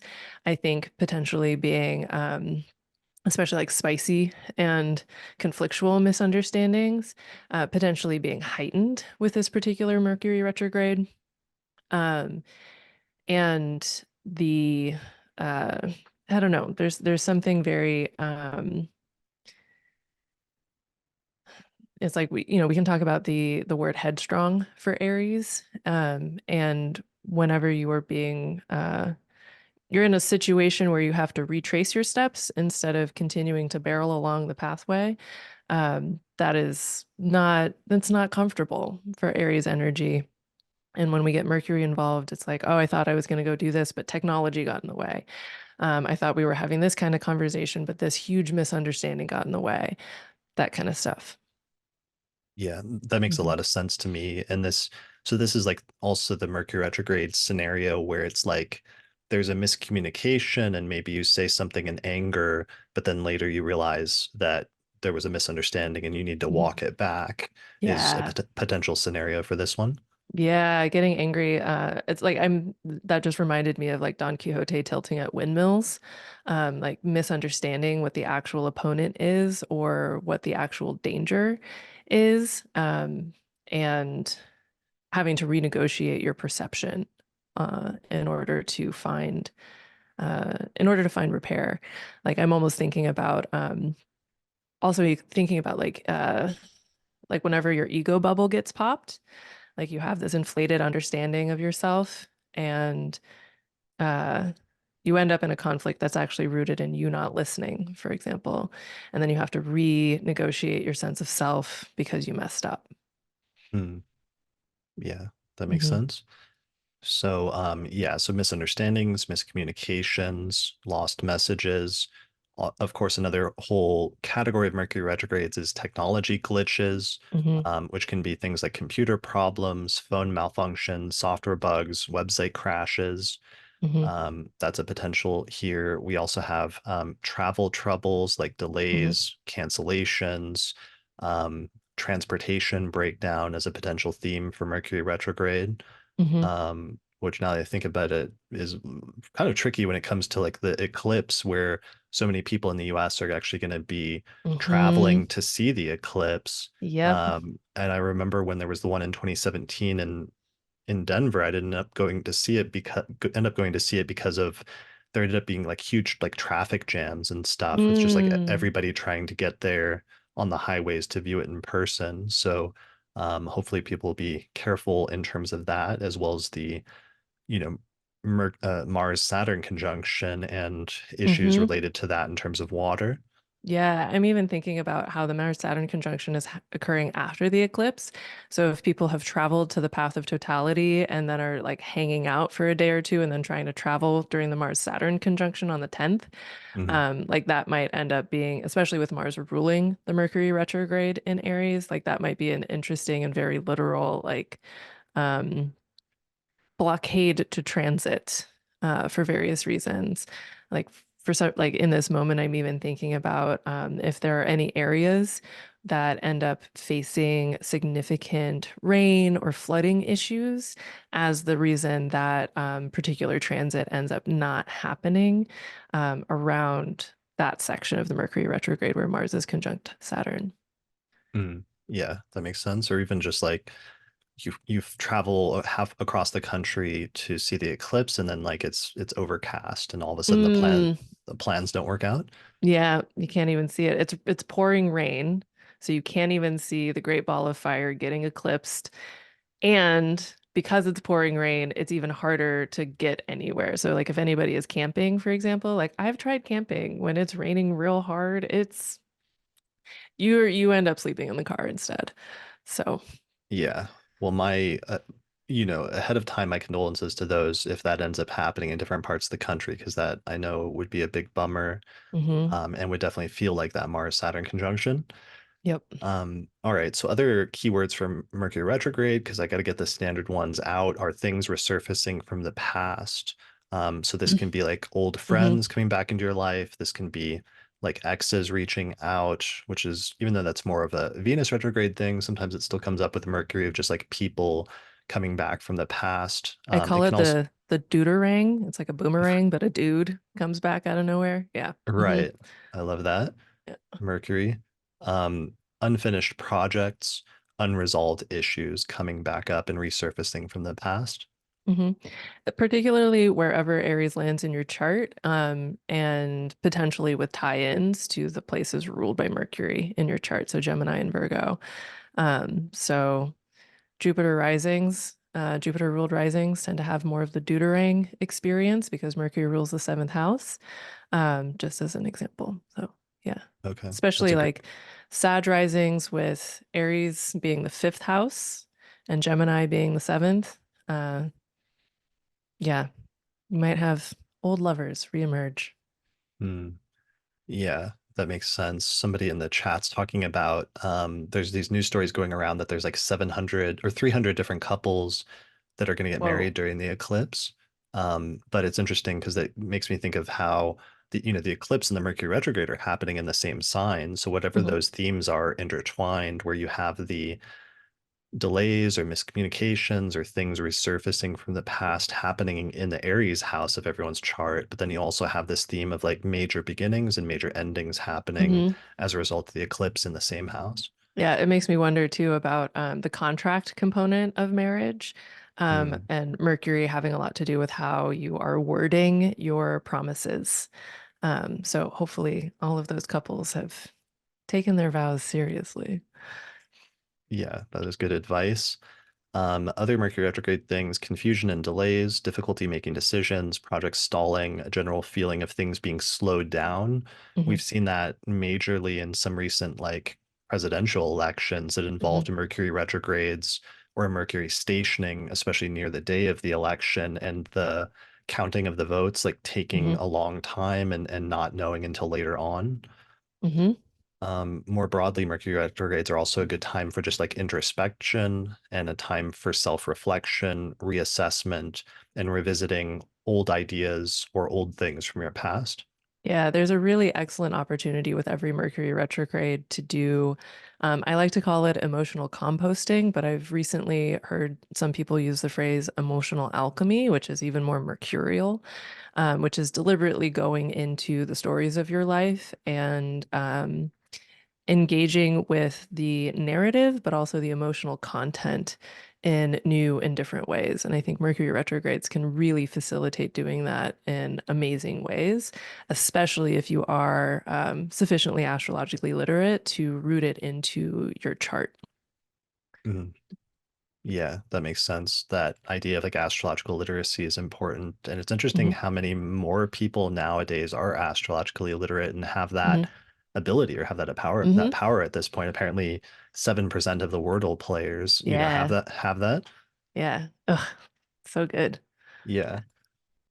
All right. So I want to jump to the eclipse, but first let's move along chronologically because there's one or two important transits right before that, which Hmm. is Venus gets towards the end of Pisces, where Venus conjoins Neptune, and then that's on the third, and then the very next day Venus goes into Aries, where it catches up with Mercury and where the solar eclipse will be. Hmm. So first, let's just give some quick like keywords for that day of the Venus-Neptune conjunction on the third. Hmm. Um, what are some of your keywords for that? Dreamy, fantastical, unrealistic. Um, Future tripping, which is, where you concoct beautiful, fantastical futures with another person, that may or may not have any substance to them. It's also very richly imaginative, artistically inspired. Like if I were to, like, this might even be something I do. Now that I'm thinking about it, it's like an excellent day to like experience particularly profound forms of art. There is Mm, an increased sensitivity to the influence of art with Venus-Neptune contacts I have found, whether that's music, painting, that kind of thing, or maybe, putting on your favorite album and really letting yourself access your inner interpretive dancer. Um, there's also so much potential for deliberately cultivating a more wonderful perspective on whatever is happening. It can be, good to temper that with some amount of realism. Fortunately, Saturn is currently in Pisces, and that helps. But especially if you've been struggling with trying to find joy and stuff like that, I think Venus Neptune contacts can really um, open up gates to enjoyment and pleasure again. mm, Yeah. I love that. That's really good. Let me What see about you? some. What do you say with Venus and Neptune? some of my keywords that I wrote down are similar to yours, like the first two, like deeply creative and profound works of art, romance, but also like unclear boundaries, Hmm. uncertain relationships where there's some ambiguity or uncertainty about like, what is this or what are we? Hmm. Also, I commonly see over idealizing a partner is a really Hmm. common like Venus Neptune theme that comes up. Hmm. Not having a clear idea of somebody or having them not have a clear picture of you, but both of Hmm. you having this sort of distorted view of each other, like you're looking through, like frosted glass or something like that. It's like a soft focus filter. I like that. Like That's a those really like good those one. those old glamour shots that you could get done at the mall, you know? Yeah, I have Yeah. I have a filter I was using like a year or two ago. I was going through some Neptune transit. I don't remember what it was, but you'll see some of my videos. I had a halation filter where it was making the light bloom and like glow a little bit more. Hmm. Um, Yeah. so that's a good Venus Neptune one. Yep. Let's see, other things, not having a clear idea of somebody, but also like finding God in another was a keyword that I wrote Mm. down for this. Sometimes that can be good, but sometimes that can also be not good of the idea again if it's like misplaced in some sense. But Hmm. the that aspect of relationship sometimes that can have that dynamic, if that makes sense. Yeah, there can be like a really shiny pedestalization thing that happens that ends up actually dehumanizing one or both parties. Hmm. Like I'm reminded there was this piece of art. I'll see if I can find it because I retweeted it at one point when there was a Venus Neptune thing happening. Um, but this artist put like on like a like in the gallery there was like a pillar, and then on top of it there was like a glass, like a green glass woman who was like melting off of the pillar. And that is kind of seared into my head as like a really good example of the pedestalization component that Venus Neptune can bring forward, where it's like the beloved, the other is like so perfect and so close to God, so divine, so exquisite that there's no room for the other person to actually be human. And that ends up being really ultimately degrading to the relationship. Yeah. Totally. Yeah, for sure. And then, of course, I'm sure with this Venus Neptune conjunction going exact, we keep seeing the Saturn Neptune and Pisces stuff activating different versions of some of the things that are happening with like AI artwork or Hmm. more recently now video, like starting to move into like realistic Hmm. video where you can't tell the difference between what's real and not what's not. And I'm sure we'll see some additional development in terms of that around this time of this Venus Neptune conjunction of some artistic expression of that, but Hmm. also a continuation of the blurring of the boundaries between like what's real and what's not. Yeah. And as you were saying that, I'm even reminded of how for a long time now, like speaking of filters, like there have been video filters that influencers have been using for years to make themselves look like they have bodies that are literally physically impossible to have walking Mm. around an actual meat space. Um, yeah, so just thinking about further consequences of that kind of stuff, especially when we think about how, Neptune has all of these very dreamy, mystical qualities, but also has these interesting associations with things that seem really great at first and then turn out to be extraordinarily toxic later. Like Yeah. some of the first what is it, the aniline dyes that came out around the time that Neptune was even discovered, which made for really fantastic new colors being available in the world that were also murderous colors proven Because it over was time. made out of like toxic materials. Toxic materials. Yeah, but you don't know Nice. that they're toxic. You're just like, wow, this is so pretty. Right. And it's very siren-like, which is like another kind of Venus Neptune thing of like too good to be true, or leading you to an untimely death. Yeah, that makes But at least sense. there That was a pretty song while it was happening. I mean, as long as it's pretty while it's happening, then Yeah. yeah.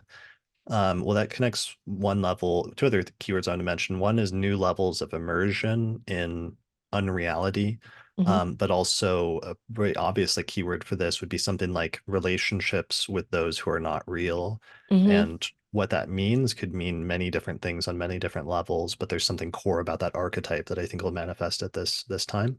Mm-hmm. Yeah. Yep. Yeah. So finally, acts of compassion, like Mm. especially with the Venus in Pisces and Venus conjunct Neptune, like that's doubling up on two different indications that are often very compassionate in trying to help people or do even charity work or outreach work or things like Hmm. that. So that may be a signature for that time frame as well. Yeah, totally. Um, it's like finding parts of your heart that either you didn't know were there or that you'd forgotten about or pushed aside because it was too painful to access that level of compassion. There can be a mm, greater readiness for tenderness that leads to greater care. Yeah, for sure. So then the very next day on April 4th, we have a shift where Venus moves out of Pisces and into Aries. And this is kind of a double-edged sword because on the one hand, Venus then is moving into Aries where it's going to temper, I feel like, especially for people with night charts, some of the transits that are happening in Aries, like the Mercury retrograde or the solar eclipse, having a benefic like transiting through Aries at the same time, I feel like is a little bit helpful in helping to counterbalance or mitigate things a Mhm. little bit so that with a mitigation, sometimes you receive help from some source. But the downside is that with Venus departing from Pisces, it's kind of just like leaving Mars and Saturn there to run amok in the Pisces house of our chart without any mitigation.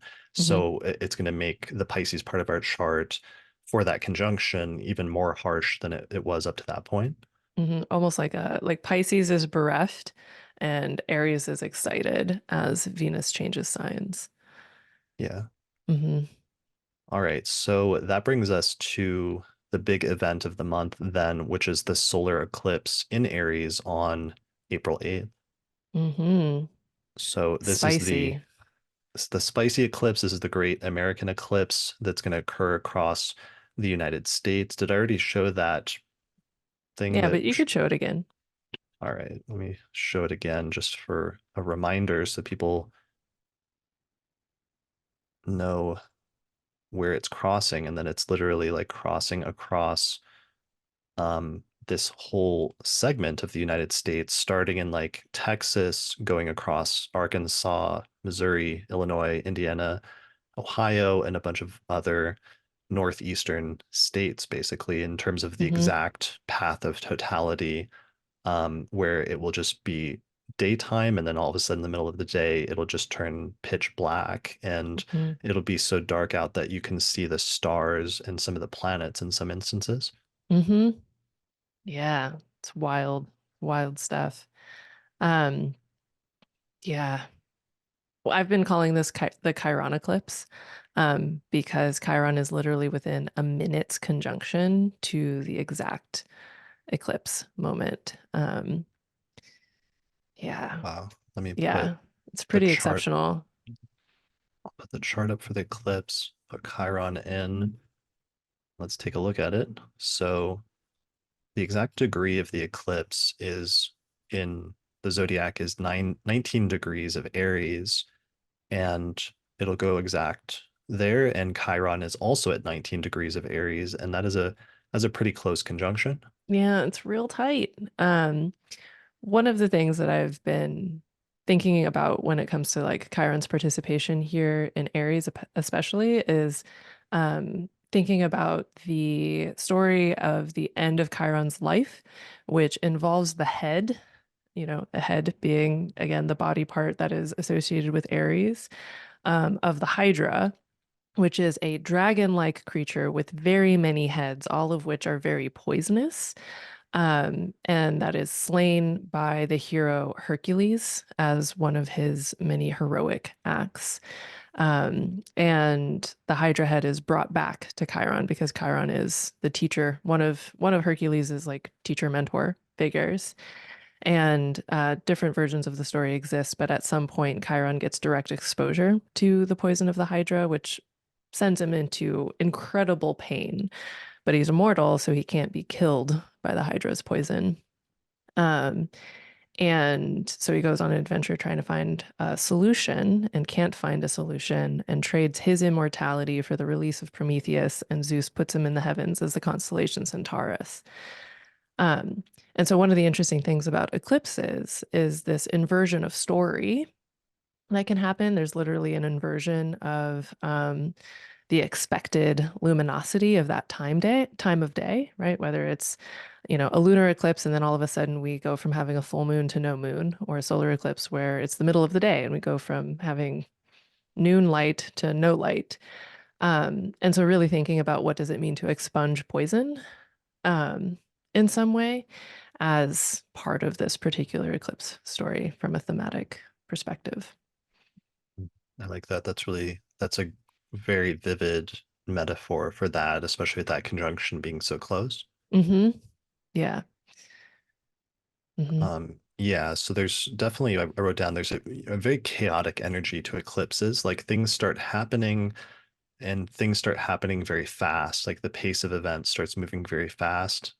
The lives of individuals will see, we always see stories in the news of like Mm-hmm. some people suddenly moving upwards in life very dramatically and quickly and into public visibility, and other people falling or moving downwards, and falling off like the peak of the mountain, so to Mm-hmm. speak, very dramatically and very suddenly. We see this sometimes with like rulers. One of Mm-hmm. the key words is like the king is dead, long live the king, because the end of one king's reign in ancient times was always the beginning of the next king's reign. Mm-hmm. And we saw a bunch of examples of that with the British royal family in the 20th century, where they kept like one king would pass away on an eclipse, and then that would be the beginning of the reign of like the next king. Mm-hmm. Yeah, it's like so plugged into that particular monarchical story. It's wild. Um, yeah, and like, as we were talking about earlier, it is happening in the sign of the sun's exaltation, which really brings in more of those thematics of leadership and the rapid changes in leadership that can feel quite destabilizing. Like even just thinking about how um, like as human beings, we are so reliant upon our heads to navigate the world. Like we literally don't exist without our heads.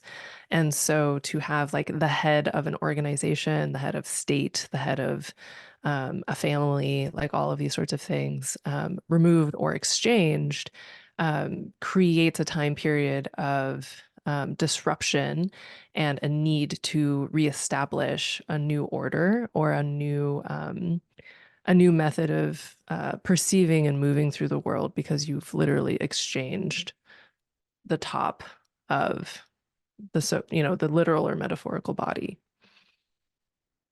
Yeah, I'm glad you mentioned that. Because it reminds me like what was it last week? Nick Diggin Best was talking about this eclipse and just that it always reminded him of one that occurred in 1968, Mm. around the time of 1968 when Martin Luther King was assassinated, Hmm. and that he always associated with Chiron because Mm. it was a solar eclipse that occurred in Aries, and then Chiron had just recently ingressed into Aries. And so you had some of those themes that Mm. you were just talking about of Hmm. this like tragic loss of like a leader, and a Chironic type figure at that time, very Hmm. suddenly and very abruptly. Yeah, yeah. That's really interesting. It makes me wonder, like I feel like it's been a minute since we've had such a singular leader of a movement as we had in MLK and Malcolm X.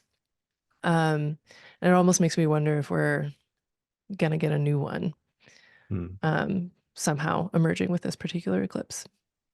Right. Yeah, that's a good point because just like we were saying, just as much as it can sometimes indicate the loss or downfall or even death of a leader or somebody in a leadership role, it can also indicate the ascension of Hmm. somebody as well at the same time. Yeah, like a significant elevation beyond beyond expectations. Definitely. Yeah. So that brings up the broader theme. The keyword I always use for eclipses is major beginnings and major endings. So for individuals, you can look at where this eclipse is taking place in your chart, and especially what house it's located in, and see this as part of a broader theme of the end of one chapter of your life in that area, but also the beginning of a new chapter of your life in that area. And Mhm. usually that metaphor ends up being strikingly relevant when it comes to eclipses when they're activated in our charts. Yep, especially if it's pinging anything by close degree. Yeah. Yeah. So hmm especially those that have like something at around 19 degrees of Aries in hmm particular, but even potentially if you have something around 19 degrees of some of the other signs that are configured to that degree. Yeah. So especially Libra, Capricorn, and Cancer, because you'll be getting the hard aspects. And then additionally fire signs, so Sagittarius and Leo, if you have anything at 19, around 19 degrees in those signs, they are more likely to, this particular eclipse is more likely to be notable and noisy for you. Yeah, for sure. And for some people, the first eclipse, this is part of a series of eclipses in Aries and Libra that's just bouncing back and forth between those two signs in our chart. But this series actually started a year ago in April of 2023 when we had the first eclipse in Aries. hmm So for some people, it's a continuation of a sequence of events and a sequence of big changes and beginnings and endings that started a year ago, hmm and this is actually the middle point and in some ways the focal point of that sequence of events in our lives. But it's going to continue through for another year because this series doesn't wrap up until about a year from now when we have the final eclipse in the sign of Aries in March of 2025. hmm Yep. It's a very extended process.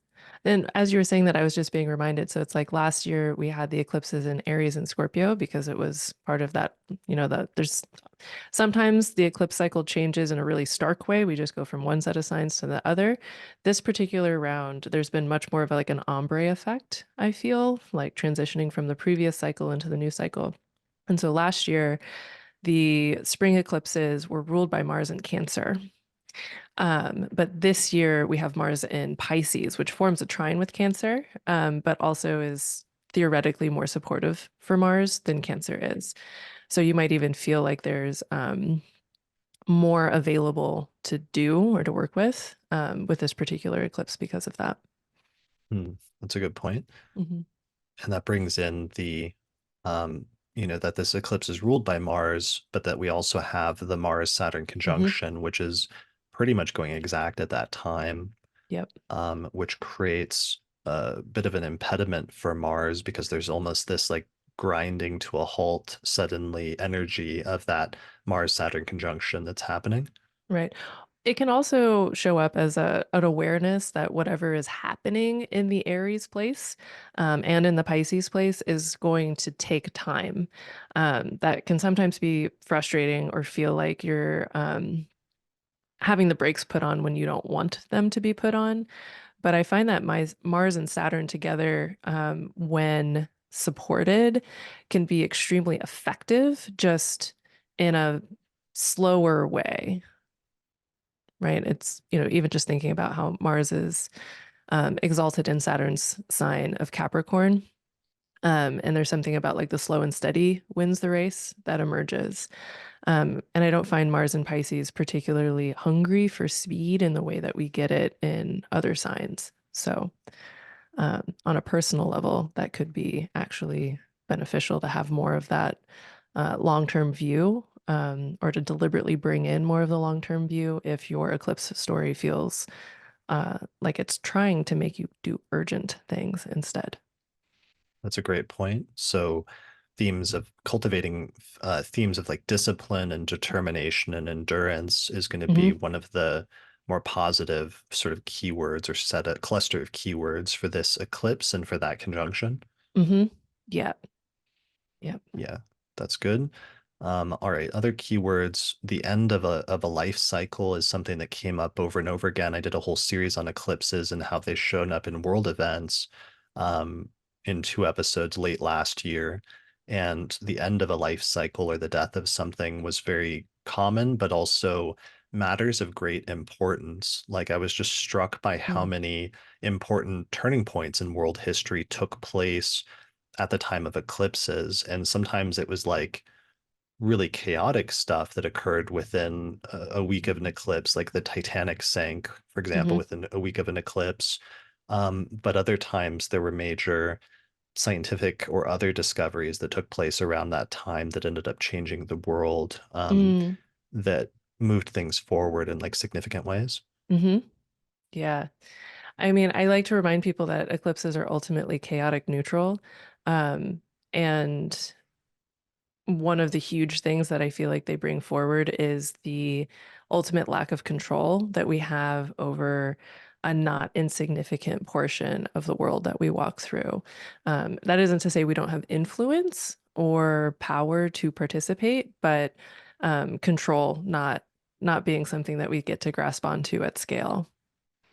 Yeah, for sure. That sometimes during eclipses, and I think that's why sometimes astrologers can be reticent, among other reasons, about trying to schedule things during eclipses, because sometimes just the energy is so chaotic that you can Hmm. try to schedule things, but sometimes you just get swept up in the energy and the tides of where things start going because everything starts moving so fast. And sometimes Hmm. you just have to like ride that wave and see where it takes you at that time. Hmm. Yeah, it's like if you're on a teacup ride and it starts spinning faster than you want it to, and you can't really stop it by yourself. You have to have something else hit you so that you slow down again. Great Yeah. metaphor. The Hmm. teacup, we're all about to go into the teacup ride of 2024. Yeah, don't throw up your bits. Try not to Yeah. eat anything nauseating before you get on the ride. Yes. Have an empty stomach. Yeah. So matters of great importance, also matters of collective importance. I saw a lot of like civil rights things happening around the Hmm. time of eclipses. A lot of like Nelson Mandela's story was very tied in with eclipses and some of the things that were happening with apartheid in South Africa and things that were initially really negative things. Like he went to jail and was convicted to like life in jail on an eclipse, but then eventually he was freed under an eclipse, and then Hmm. eventually he became like president of South Africa on an eclipse. Mm.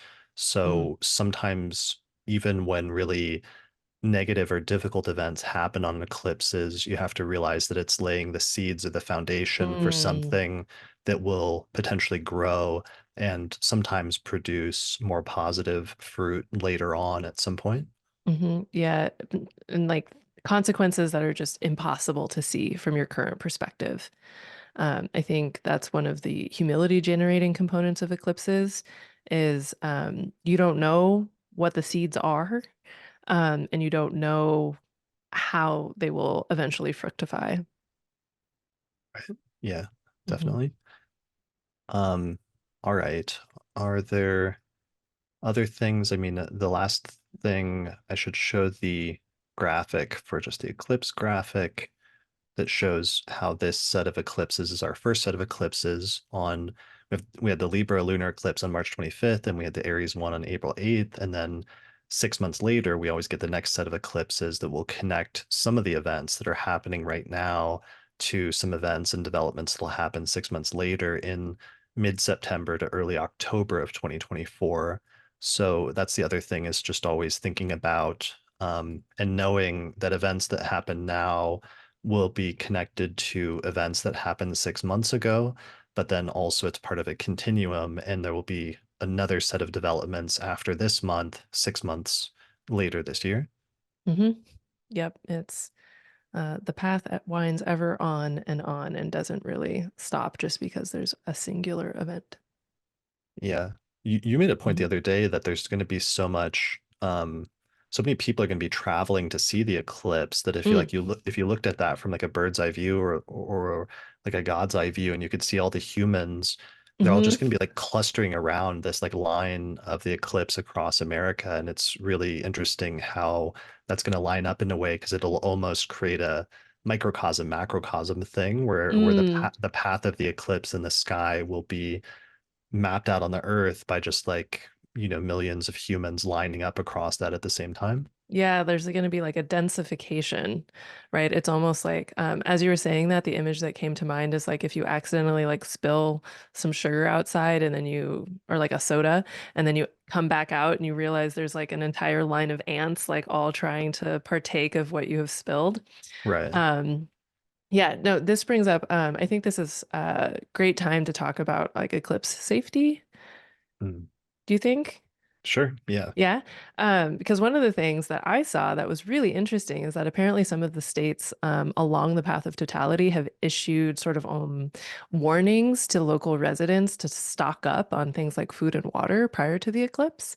And some people were like, oh no, what terrible thing is going to happen during the eclipse? And other people from places where the previous path of totality occurred pointed out that it's just like, nah, there's going to be a bunch of people in rural places that don't usually have the infrastructure for a massive influx of humans dealing with a massive influx of humans. And that looks like grocery stores shelves getting cleaned out, gas stations potentially getting cleaned out, bottled water not being as available, that kind of stuff. It's the simple disaster of random and massive influx of population in places that aren't used to that level of population. So if you're somebody who is traveling to the path of totality, remember that you are a visitor and try to be courteous to wherever it is that you're visiting. That might include bringing stuff from where you're coming from with you, so as not to deplete local resources, and also following, standard courteous campground rules of leave it better than you found it, don't trash the place. And then locals to the path of totality, especially in more rural regions. It's like you got about a week to make sure that you're stocked up prior to, a bunch of tourists running through. So, Yeah. Just the yeah. amount of commerce and like human interactions that all take place around that time is really astounding in terms of the activity and stuff that will start Mhm. happening. Yeah. Yeah, absolutely. Yeah. Yeah. And I know, there's somewhat of a debate in the astrological community lately about like look at the eclipse or like witness the eclipse or don't in Hmm. different traditions. And I was surprised when I was doing some of the research because I wasn't sure if that was more of a modern or a contemporary, either magical or sort of new age thing for a Hmm. long time. But then as I was researching the eclipses in history episode, was learning about that there are legitimately like different indigenous traditions in like the US or in different parts of the world that have these traditions about like not going outside during eclipses Hmm. for different reasons that I thought was really interesting. And I don't know fully what the motivation is for some of those, but it's interesting how we have this tension in the astrological tradition, because then on Hmm. the other hand, you have these long traditions of like Mesopotamian sky watchers, where they would literally go Hmm. out every day, every night and record what they saw in the sky. And that was an ingrained part of our tradition. And that's why we have astrology in the first place, because of Hmm. the sort of empirical observations that they built up over many centuries. So it's interesting to see some of those tensions reflected now in like the contemporary astrological community. Yeah, it is really interesting. And I think it really, so as somebody who's been like on Instagram since like 2017, for example, there are folks who like I would say like in the more new agey space from what I've witnessed, it seems like there's more of a tendency to see eclipses as like super powered lunations, so either a super powered new moon or a super powered full moon to be quote unquote harnessed. Um, for whatever your personal manifestation uses might be. Um, and I believe in some of the traditions of astrological magic, there's a perspective that eclipse magical workings are tend towards cursey rather than blessy, if that makes sense. Um, there's also just, it's an upending of like a normal way of being. And this is like, I forgot to pull this. I'm going to pull this and send this to you. But there was a study that was done at one point that was monitoring, like I think they did this during the 2017 eclipse that was here in North America, visible here. But noticing how stressed out plants get, right? So as the eclipse is forming, the plants respond as though it's nighttime, but then the sudden reappearance of the sun without a nighttime's duration of darkness really stresses the plants out. And there are animals that are really stressed out by the experience of eclipses. And I think there's something to the like the physical animal body component to the disruption of normal light cyclicity. That doesn't necessarily mean that eclipses are definitely terrible, but it is a disruptive experience. And especially thinking about time periods where there wasn't like disseminated information on when the next eclipse that was going to be visible from your location was going to happen. And if it just happened, it's just like, where'd the sun go? This is a disaster. This is the worst thing that's ever happened. So yeah, I don't know. I feel like there's a lot of different ways to understand why eclipses get a bad reputation beyond the events that occur around them. But literally the physical experience of an eclipse is creepy, to say the Yeah. least. Yeah, I went out during the Libra one in October and caught part of it, and I did watch it. Hmm.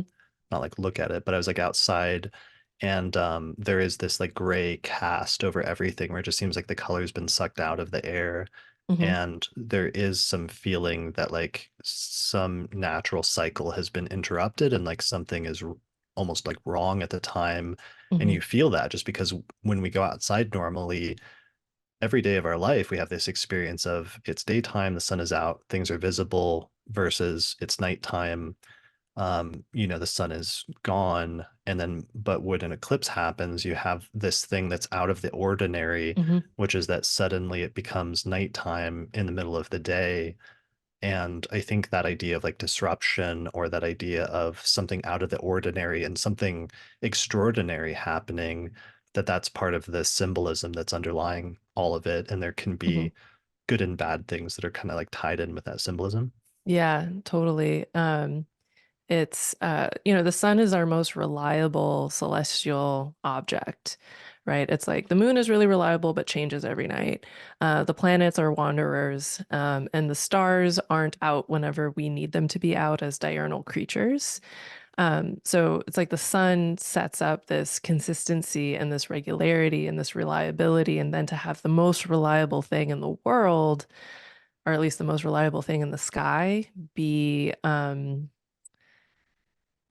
taken for a moment, like that has like really deep existential implications. Yeah, especially to the extent that the sun is like the life force. It's like Hmm. the heart of our solar system that every planet revolves around and that all Hmm. life depends on. Um, yeah, and to have that suddenly snuffed out for a Hmm. moment, like in the middle of the day, I think is part of the core of the difficult symbolism there. Yeah, Um, yeah, 100%. 100%. And then, with lunar eclipses, it's like we have something that's usually milky white and clear and clean, like it looks like it's been dipped in blood and then it's blotted out and then it's bloody again. And that's a different kind of super creepy and discomforting. right, for sure. Hmm. So, and then on the other side of that, to balance it out, it's just like like I said, sometimes extraordinary things happen on eclipses and extraordinary beginnings take place. And actually, that's one thing I should mention is that sometimes it's very humble beginnings of there'll be a change in your life, but it'll be subtle and you won't most of the time realize how significant that change is, Mm. that thing that you start at that time until much later, because eventually that thing that you start, those seeds that are planted will grow into a whole tree in your life. Sometimes that can be like meeting a person who ends up becoming super important in your life, like becomes a partner or a close friend or work associate. It can be like having some set of circumstances that leads to you like moving into a new location, into a new Hmm. place. It could be some set of circumstances that leads to you, if it's like in your 10th house, moving into a new line of work or getting a new job or career. Hmm. But sometimes what happens in eclipses, there's this secondary set of symbolism where the sun is literally eclipsed, which means to be hidden by the moon. And similarly, the symbolism is that there's something that starts at that time. There's a new beginning, but it's something that's hidden and is not Hmm. readily apparent unless you're paying very close attention. Yeah, it's an obscured implantation would maybe be one way of putting that. Yeah, Um, yeah. I like that. Hmm. So an obscure beginning or an obscure implantation. That's good. Um, okay. Do you have anything else when it comes to Oh, eclipses for now? if you're gonna go look at the eclipse, make sure you have high quality eclipse sunglasses, because there are some counterfeits out there, and it's like looking at the sun does do a damage to your eyeballs. So even if the moon is in front of the sun, it will still do a damage to your eyeballs. So please use appropriate protection, please. Yeah, and I was thinking about that, and it made me wonder in history, because in thinking about some of the different traditions of like not going, even going outside, like how many Hmm. humans in history were going along and just like working outside Hmm. during the day or like farming or something, and then all of a sudden eclipse happens and you like look and you're like, what is happening? But how many humans might have like gone blind Mm, from that during human history? yeah. That could be another, it's not the Hmm. only reason, but perhaps like adjacent reason why perhaps there could have been some traditions that were like, don't even go outside during eclipses. Yeah. Avoid the baleful rays. Um, yeah, they will. Yeah, that is really interesting to think about. It's like how many people were in the field that day, and why is it that only the people that were in the field that day ended up with eye issues, and then everybody's like, we're not looking at eclipses now. Right, Yeah. exactly. And it's like, so there very well may have been many other, reasons that may not be the Hmm. only, I don't want to reduce it to that. It almost seems like a sciency like Uh-huh. explanation attempt to like Hmm. science, Like science and traditions. evolutionary psychology. It. Right, yeah, exactly. Yeah. So I don't want to go like too far with that, but interesting to think about at least as an interesting scenario that probably occurred quite a bit in the long span of human history. But I Hmm. love your advice to definitely check those glasses and be careful and be safe. Um, yeah, because we don't want anybody going blind. Yep. Yeah. Yeah. Cool. I think that's a thorough talk about the eclipse. Do you have anything else? One last thing to mention about the eclipse is I do want to mention in the research we did in the two eclipses episodes in October and November, we established that there's really like a week window before and after an eclipse where it becomes operative, at least a week, at least seven Hmm. days. So while the most intense part is going to be the day of the eclipse, really for like a week before and after, you're pretty much in the eclipse zone. So pay attention to events that happen in your life within a week, Hmm. in terms of ones that are more or less important. Yep. 100%. Hmm. Yeah, Yeah, definitely take notes. Like I really encourage people to take notes of as even like the subtle things that seem to happen that are just like if it catches your attention even just like a little bit, that is enough to make a note of it. Um, you will be thankful to have that note whenever the results of the eclipse start to reveal themselves more strongly. for sure. Yeah, I mean, because those are my favorite. Like, especially note the minor Hmm. things because those are the ones that'll end up becoming funny later on, where you're Hmm. like, and I met this weird guy, and then like years Hmm. later, it turns out that you get married to that person or something like that. Right. Yeah. Or Yeah, just like I realized that I love old-fashioned donuts, and then somehow in like a decade you inherit a donut shop. right, exactly. And you realize that that's your like life's work and passion is donut Hmm. making. Yeah, exactly. Yeah. If that's you, please call me. I would like to be a sampler. So speaking of windows, though, of operativeness, we've got to move on and talk about our other very important event that's taking Hmm. place just after the eclipse, but is already going to be operative, and we're already building up to at this point, which is the Mars-Saturn conjunction that takes place on the 10th of April in Pisces. Hmm. So this Mars-Saturn conjunction is tricky. Those are, traditionally the two quote unquote malefic planets that tend to indicate more challenging things in terms of our individual lives and in terms of world events. And they're coming together in the sky at this time. We famously had a Mars-Saturn conjunction, one of the most dramatic ones in like the history of doing the forecast episodes, happened 4 years ago, right when the lockdowns were taking place in March and April of 2020. Mars and Saturn conjoined in late Capricorn and early Aquarius. Mhm. And so we always associated those lockdowns and everything basically grinding to a halt suddenly for a several week period of time with that conjunction that took place. And then throughout the pandemic, a lot of the news that was coming out around new variants and waves and surges of infections and things like that were linked tightly to this Mars-Saturn cycle. So basically it was like almost like clockwork. If Mars and Saturn were squaring, opposing, or conjoining, there was going to be news relevant to the pandemic emerging. Yeah, there kept being new variants at like the squares and the opposition. And then Hmm. eventually, even at the next conjunction, there was Hmm. something that may have been the next, because there was a conjunction in 2020, and then two Hmm. years later, I think there was another one in like 2022. Hmm. Um, and of course, when we were looking back, we were looking at other Mars-Saturn conjunctions because in ancient astrology, they would sometimes associate those with like plagues and things like that.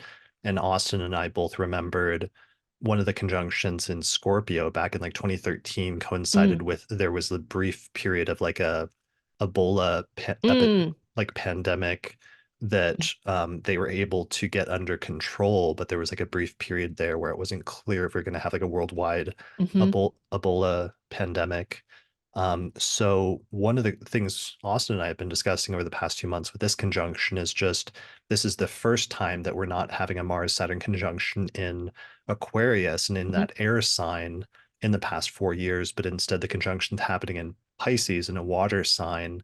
And what that shift is from the metaphorical element of air, where we had literally like an airborne disease or like sickness that spread around the Hmm. world, to having a Mars Saturn conjunction in water and Mm. what that looks like in terms of we've already seen since Saturn has been in Pisces over the past year issues with like difficulties with water, with like pollution, with Mhm. shipping and other things like that. But adding Mars on top of that, that you get this extra potentially difficult or destructive element on top of things. Yeah, contamination of water is something I'm definitely concerned about with this, with just Saturn and Pisces in general, as well as like water as a vector of disease. So even just thinking about how cholera, for example, was a water-based, like a waterborne disease and was eradicated through, or not fully eradicated, but is managed through appropriate water management, sewage treatment, and separation of unclean water from the general population. So, Mm, um, you know, particularly, it's like here where I am in Southern California, there's been way more water coming out of the sky than I am used to. And other places where there's higher risks from increases of water exposure, right? Like increased risk of flooding, any kind of infrastructural damage that has been sustained, be like rendering certain places more risky. We also have the fact that there's like ongoing melting of polar ice caps and things like that. And I know there are trapped in some permafrosts just various kinds of gases, and there's like the potential of there being um, like bacteria and things like that that can emerge from permafrost that we just as a species haven't been exposed to for thousands of years. Um, mm.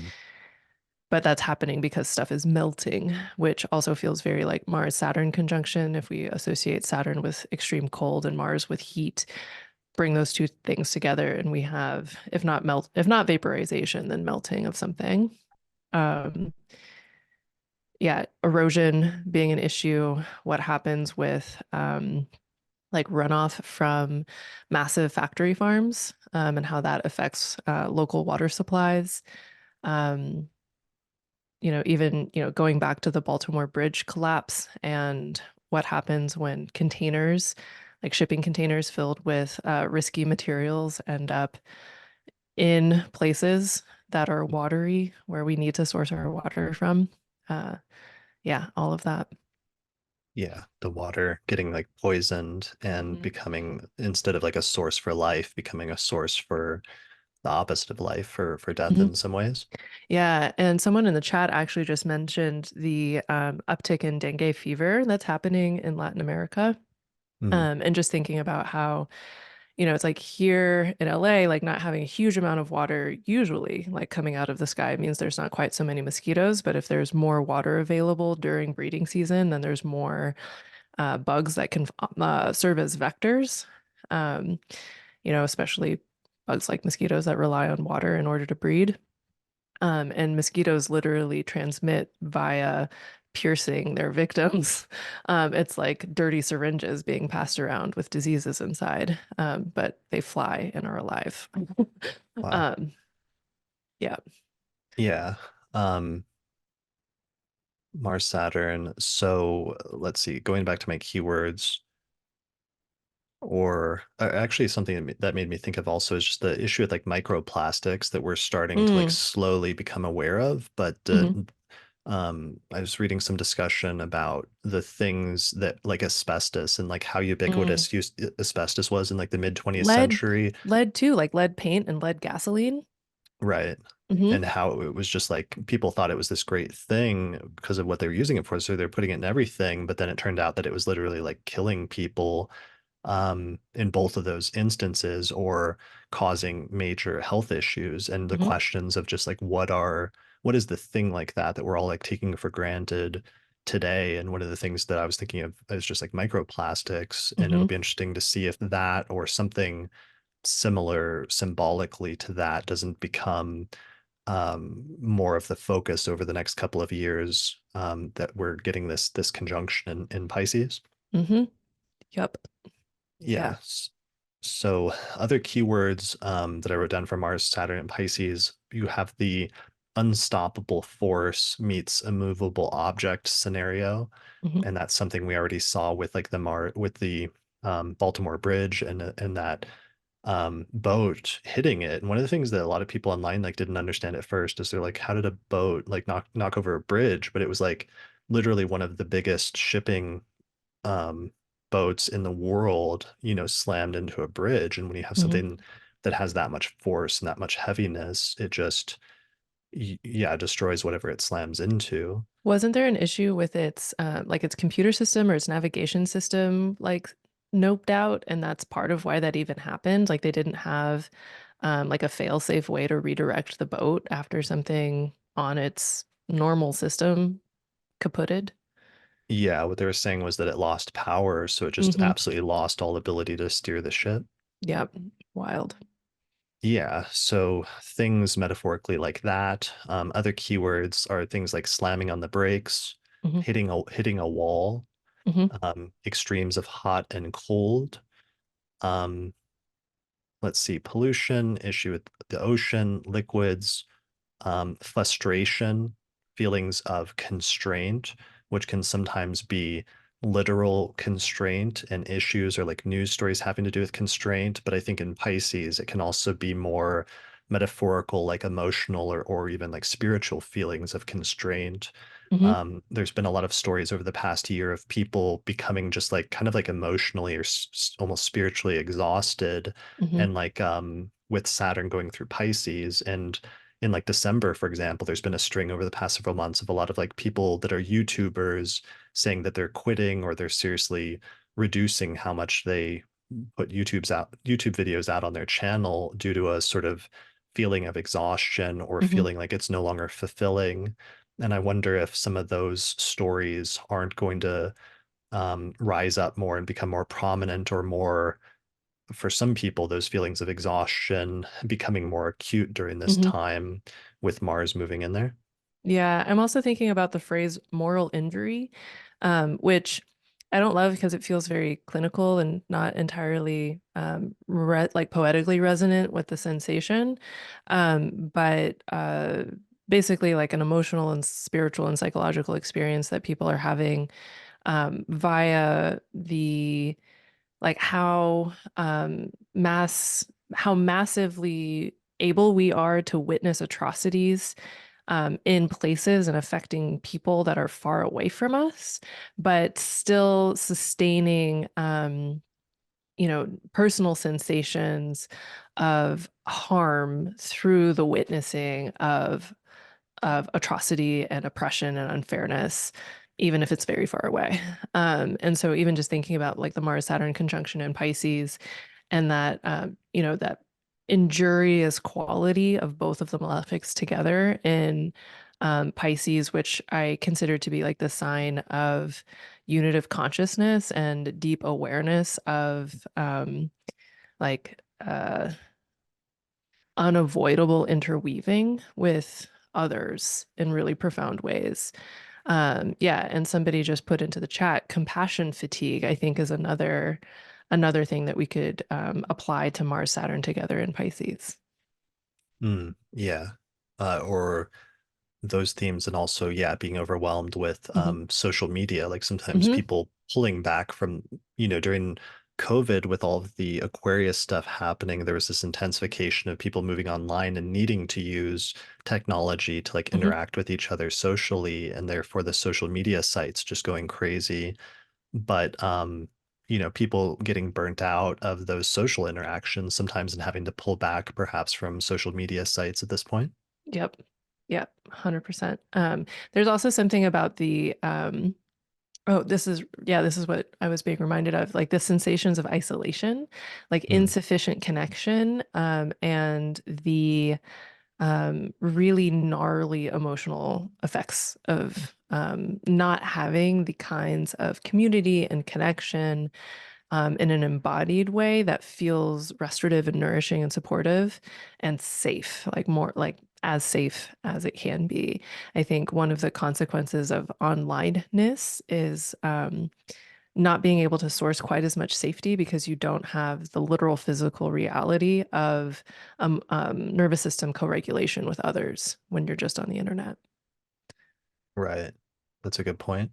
That Hmm. makes me think of I saved a story recently, because one of the things that's happening is over the past year, we've had Saturn in Pisces coming into a co-presence with Neptune. So we've Hmm. been building up to the Saturn-Neptune conjunction, which all astrologers prior to this just associated with the blurring between what's real and what's not Hmm. real as the core of that archetype.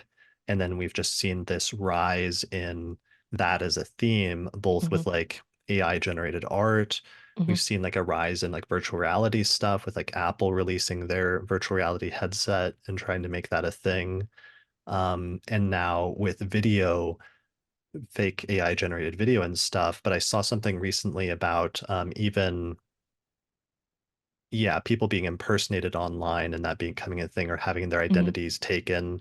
And I wonder if Mars moving into Pisces isn't going to just intensify some of the challenging issues that we're already experiencing or that we can kind of see on the horizon with that, but is hmm. going to put them much more into focus of what the downsides of some of these blurring of reality versus unreality situations are. Hmm. Yeah, 100%. Yeah, because we've Yeah. seen some of the like positive sort of entertaining sides of that in some instances, but yeah, what are the downsides of some of those new technologies that are emerging, Hmm. and what are some of the ways in which that can be used for things that are not good? Yeah, the insidious, nefarious uses of things that in and of themselves are inherently ambivalent and neutral. It's really just how are you applying the technology? Right, totally. Hmm. All right, so that's negative things. There's a few more negative keywords. Let's balance it out with some positive Yeah. stuff really quickly. So, some keywords from our Saturn: discipline, Hmm. like strong focus, self-control, the ability to channel energy into long-term goals, I think is a major Hmm. component of Mars Saturn. And, one of the things in ancient astrology is even though that conjunction was often associated with negative things, it could sometimes be associated with positive or constructive things because Mars, which was symbolically seen to be extremely hot like fire, and Saturn, which was said to be symbolically extremely cold like ice. When you put those two extremes together, they can sometimes moderate each other so that it becomes more temperate. Hmm. And so sometimes, the impetuousness of Mars does get restrained by Saturn in a way that creates more of a self-sustaining focus in the long term than you would have otherwise. hmm Yeah, one of the things that I really think about with Mars and Saturn together is, if the dynamic between them can be like one that's almost like advanced master and like young acolyte, which, you know, I think especially in Pisces, like I'm thinking about like almost like religious structure, but also like martial arts structure. It's like you need the guidance of somebody that's really experienced and can call you out on your stuff, can really help you to hone your skill sets into mastery. And so I think Mars and Saturn together can really have that combination of hard-won wisdom and like sort of mm, fuel to continue to pursue the greatest possible achievements, um, even if it hurts to get there. Yeah, it's like that training montage where you're hmm just doing the repetitive thing every day over and over again that's like not enjoyable in the hmm least, but you have that single-minded determination to get to whatever your end goal is. And so you're willing to do whatever it takes and to make whatever small incremental progress you can each day in order to get there. Yeah, there's something about like blood, sweat, tears, and belief that this combination has. Especially, I was just checking, like confirming that this is true. It's happening in Jupiter's decan and term of Pisces.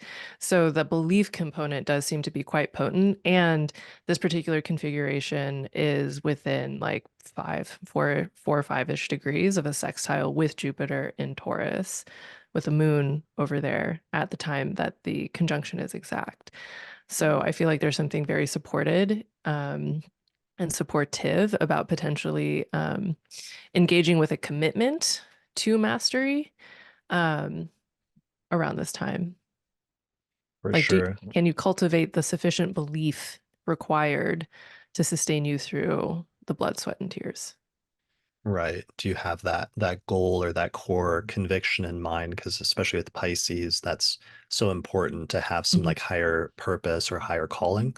hmm Yep. That's the thing that unifies it.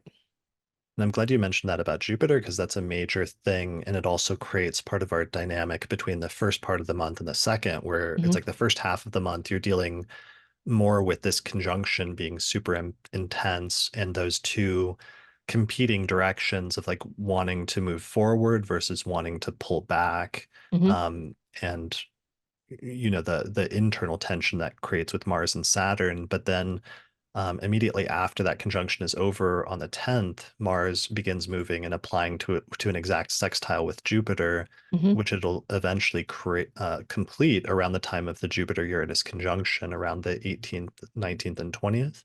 Yeah, which I'm super excited about. I feel like that really it generates the strong potential for very positive surprises. Like, oh, I put in some of the work. I like did some of the stuff that the Mars Saturn was encouraging me to do. And I'm continuing to do it. And I didn't expect to experience results this obvious so quickly, but here we are. Totally. Yeah. Yeah. So there is like a light at the end of that tunnel, or like hmm the belief and the thing you had in your imagination about the future that you wanted to achieve. There's a potential for achieving that before too long. Yeah, it's like getting a really solid pat on the back. Like, good job, kid. You're going in the right direction. Keep it up. Right. Yeah, I like that. Somebody, Dawn, in the comments in the live chat mentions being rocky, and I think hmm that's a great metaphor for this month and for the difference between that Mars Saturn conjunction and the like training montage versus the end, hmm reaching the goal at the end. Yeah, I mean, I know like we're kind of skipping over like some other things and going a little non-chronological here, but as I was just looking at that chart, I was reminded of the structure of Deus Ex Machina from like Greek theater, and that we see used to um, almost cheesy effect in like the Lord of the Rings whenever like Gandalf appears at just the right time to make sure things are okay.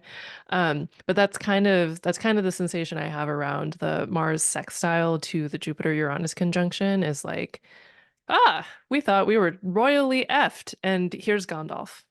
Right. So Thank heavens. this is like the Eagles like flying in Yeah, every time. Yeah. yeah, exactly. It's like, yeah. Like specifically, I'm thinking about the section of the Two Towers where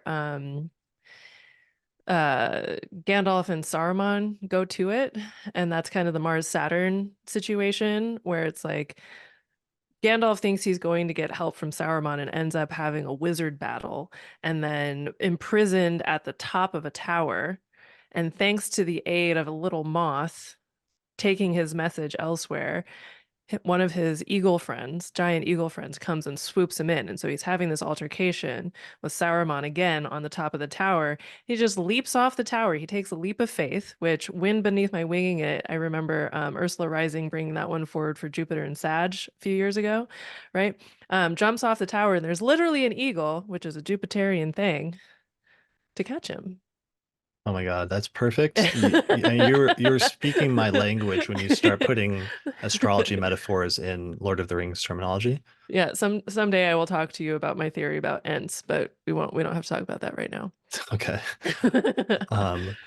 Um, yeah, I like that though, that there's an opportunity to free yourself from some of the constraints that comes sooner than you might think Hmm. later in the month with the Jupiter-Uranus conjunction, which already in and of itself, just that Jupiter-Uranus conjunction is such a different breath of fresh Hmm. air later in the month that's emphasizing like components of like freedom and like liberation and sudden and unexpected and rapid growth, which is Hmm. just so different than the conjunction earlier of Mars and Saturn, which is like restraint, being held back, patience, like Poison.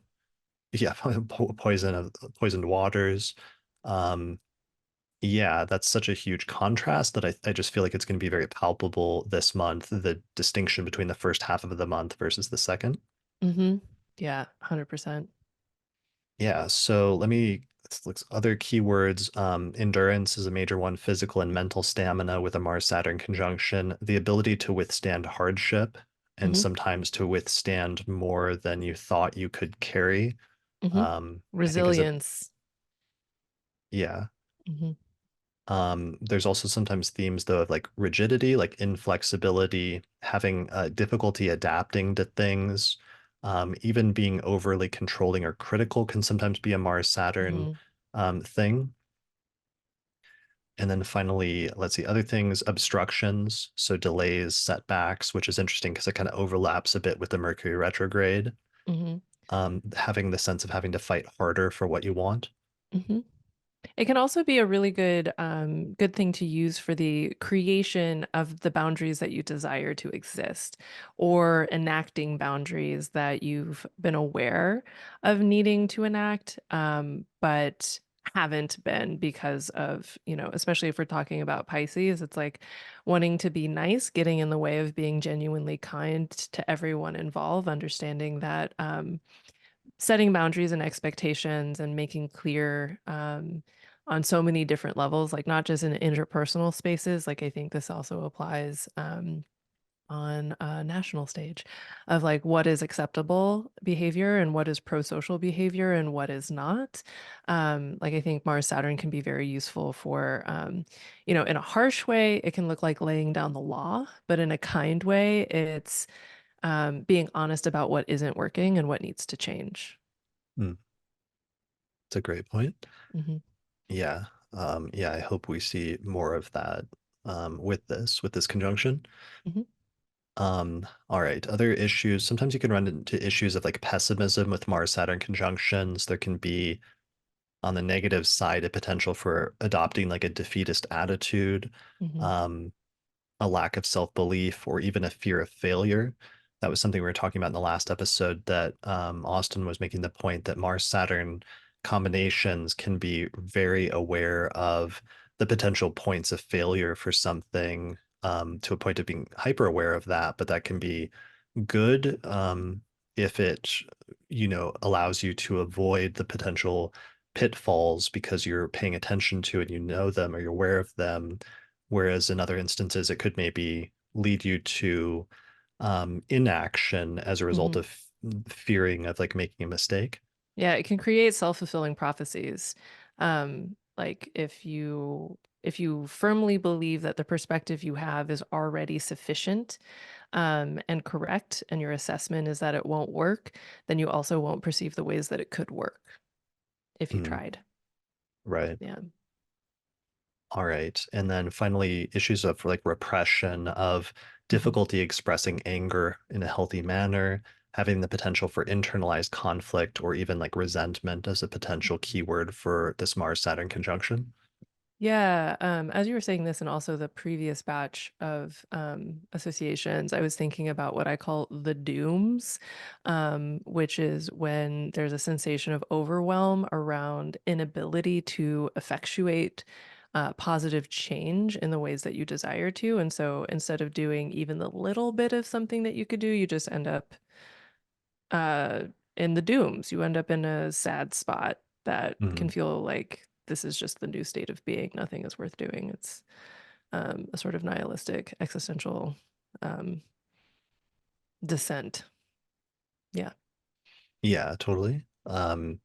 Yeah, well, and you want to balance that because I think Mars has the impulse to want to do everything and do everything all at once and get it Hmm. done right away, whereas Saturn wants to push things off. Hmm. And sometimes that can lead people to just feeling like, well, if I can't get this done now, then I'm just not going to attempt to do anything. So, and leads to a state of inaction.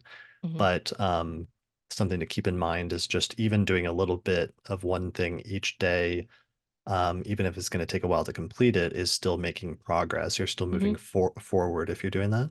Yeah. Just not my, it's not as satisfying as taking a really big bite of a sandwich, but if you take tiny bites of a sandwich, over time you will have eaten the entire sandwich.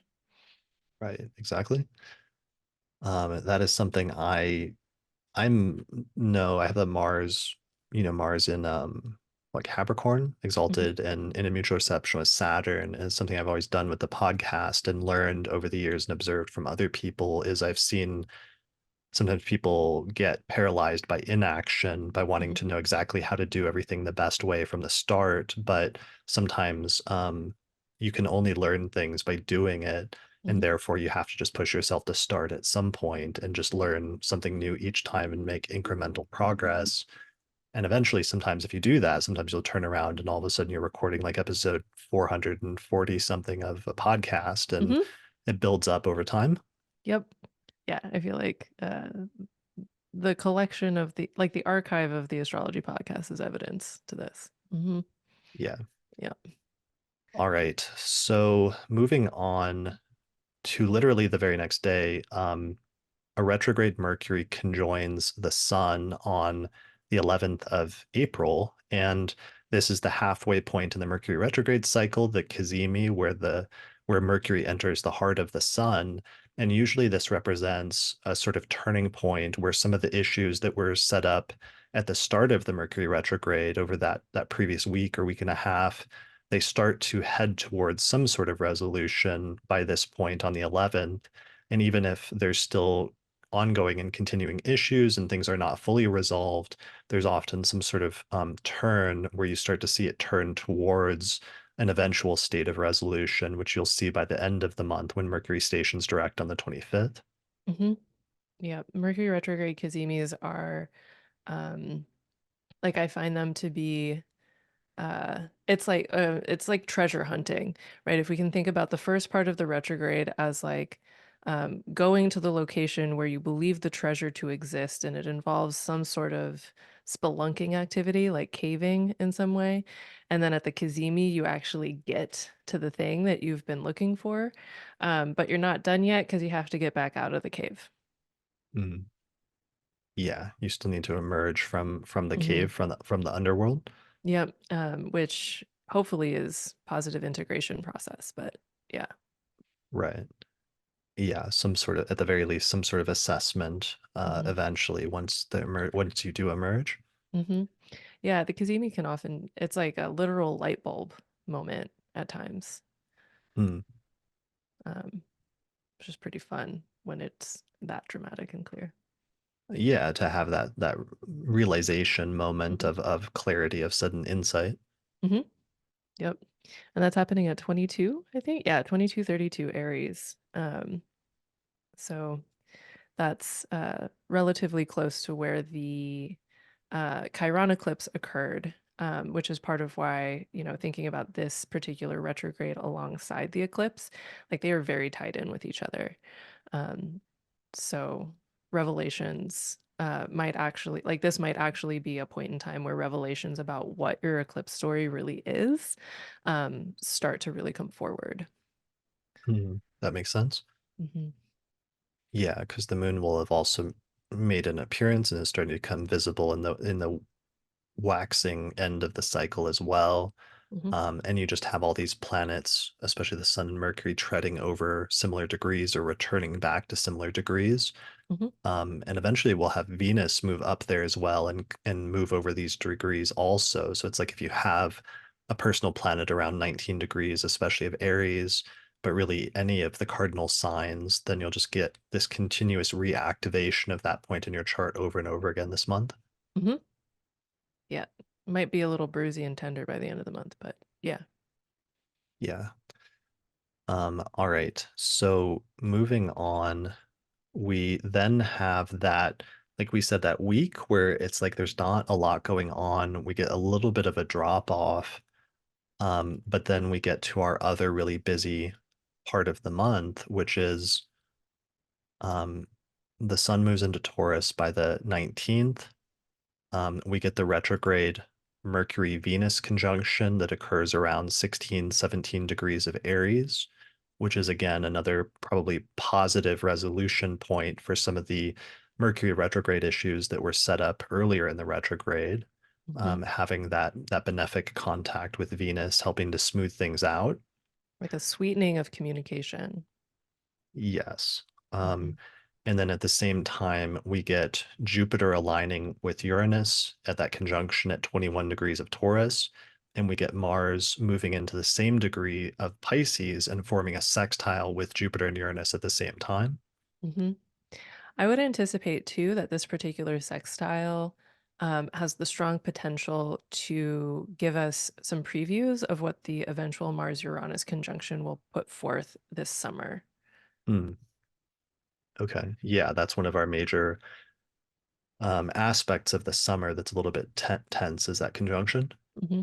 Oh, one thing that I wanted to say about the Jupiter-Uranus conjunction in particular, it's happening in a trine with where the Jupiter-Pluto conjunctions were happening throughout 2020. Um, and the Uranus and Taurus time period has included a lot of re retouching the importance of unionization, like labor unions, um, here in the United States. So it's like we've seen like the stuff with Amazon unionization, Starbucks unionization, all of this kind of stuff. Um, and I would anticipate that some of the things that even like there were a couple of things that happened in March that are related to labor unions and labor rights. And I'm anticipating seeing more of that getting louder as Jupiter and Uranus come together in Taurus. Yeah, that would make a lot Mhm. of sense.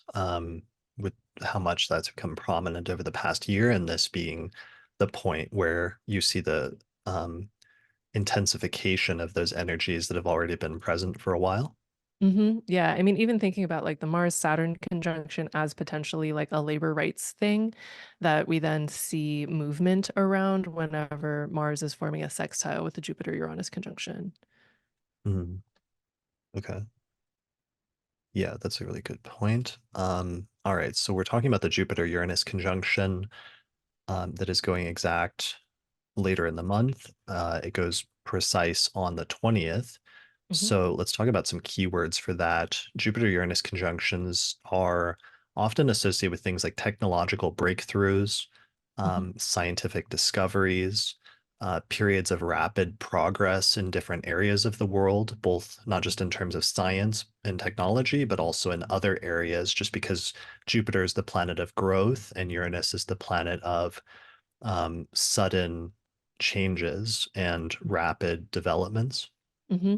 Yeah, Uranus brings us into revolution of various kinds, rupture, unexpected, like really unexpected shifts in various places. I think Uranus can also feel very sudden, but sometimes it's a sudden outgrowth of something that's actually been transpiring for a while already. But the actual eruption coming either sooner than expected or in a way that was totally unexpected. When we combine that with Jupiter, it can make those, those eruptions, those outgrowths even bigger, but potentially also more stabilizing and more positive. Definitely. Definitely. That's good. Um, let's see, other things, technological shifts. This conjunction also only takes place every 14 years. So that gives you an idea of how rare it is and how often, it occurs. There can be sudden like quantum leaps of progress, the leveraging of new technologies in order to find new things. There can be major innovations, major discoveries, as well as just a distinctive period of growth and expansion where there's a sense of exploration and a sense of optimism about finding and discovering new things. Hmm. In Taurus, one of the things that came up that we've been tracking is like new developments in material sciences. And I'm kind of paying especial attention to that area where the Jupiter-Uranus represents scientific growth, expansion, and leveraging of new technologies like artificial intelligence and things like that. And then we've started to see how some of those new technologies are being applied to discover new types of materials that hadn't been developed or invented before. And it would be not surprising to see some new development or some new stage in terms of that happening around this time. Hmm. Also expecting things with like food development because it's in Taurus, and different changes and applications of technology to new developments related to food and Hmm. things related to that. Yeah, and as someone pointed out in the chat, there's been these ongoing farmers' protests in India and now also in Europe. So innovations in how food is produced that might be just straight up technological innovations, but could be innovations in how labor happens when it comes to the production of foodstuffs. Mm, okay. Let's see, another Taurus thing that may be relevant is like financial shifts here, Hmm. and sudden developments and sudden growth and expansion occurring very rapidly in the financial sector of the world. Hmm. And finally, because it's a fixed sign, and because it's Taurus, Taurus is like the most immovable of the four fixed signs because it's an earth sign. And it just has this feeling of like disrupting that which was stable and reliable and fixed up to this point, Hmm.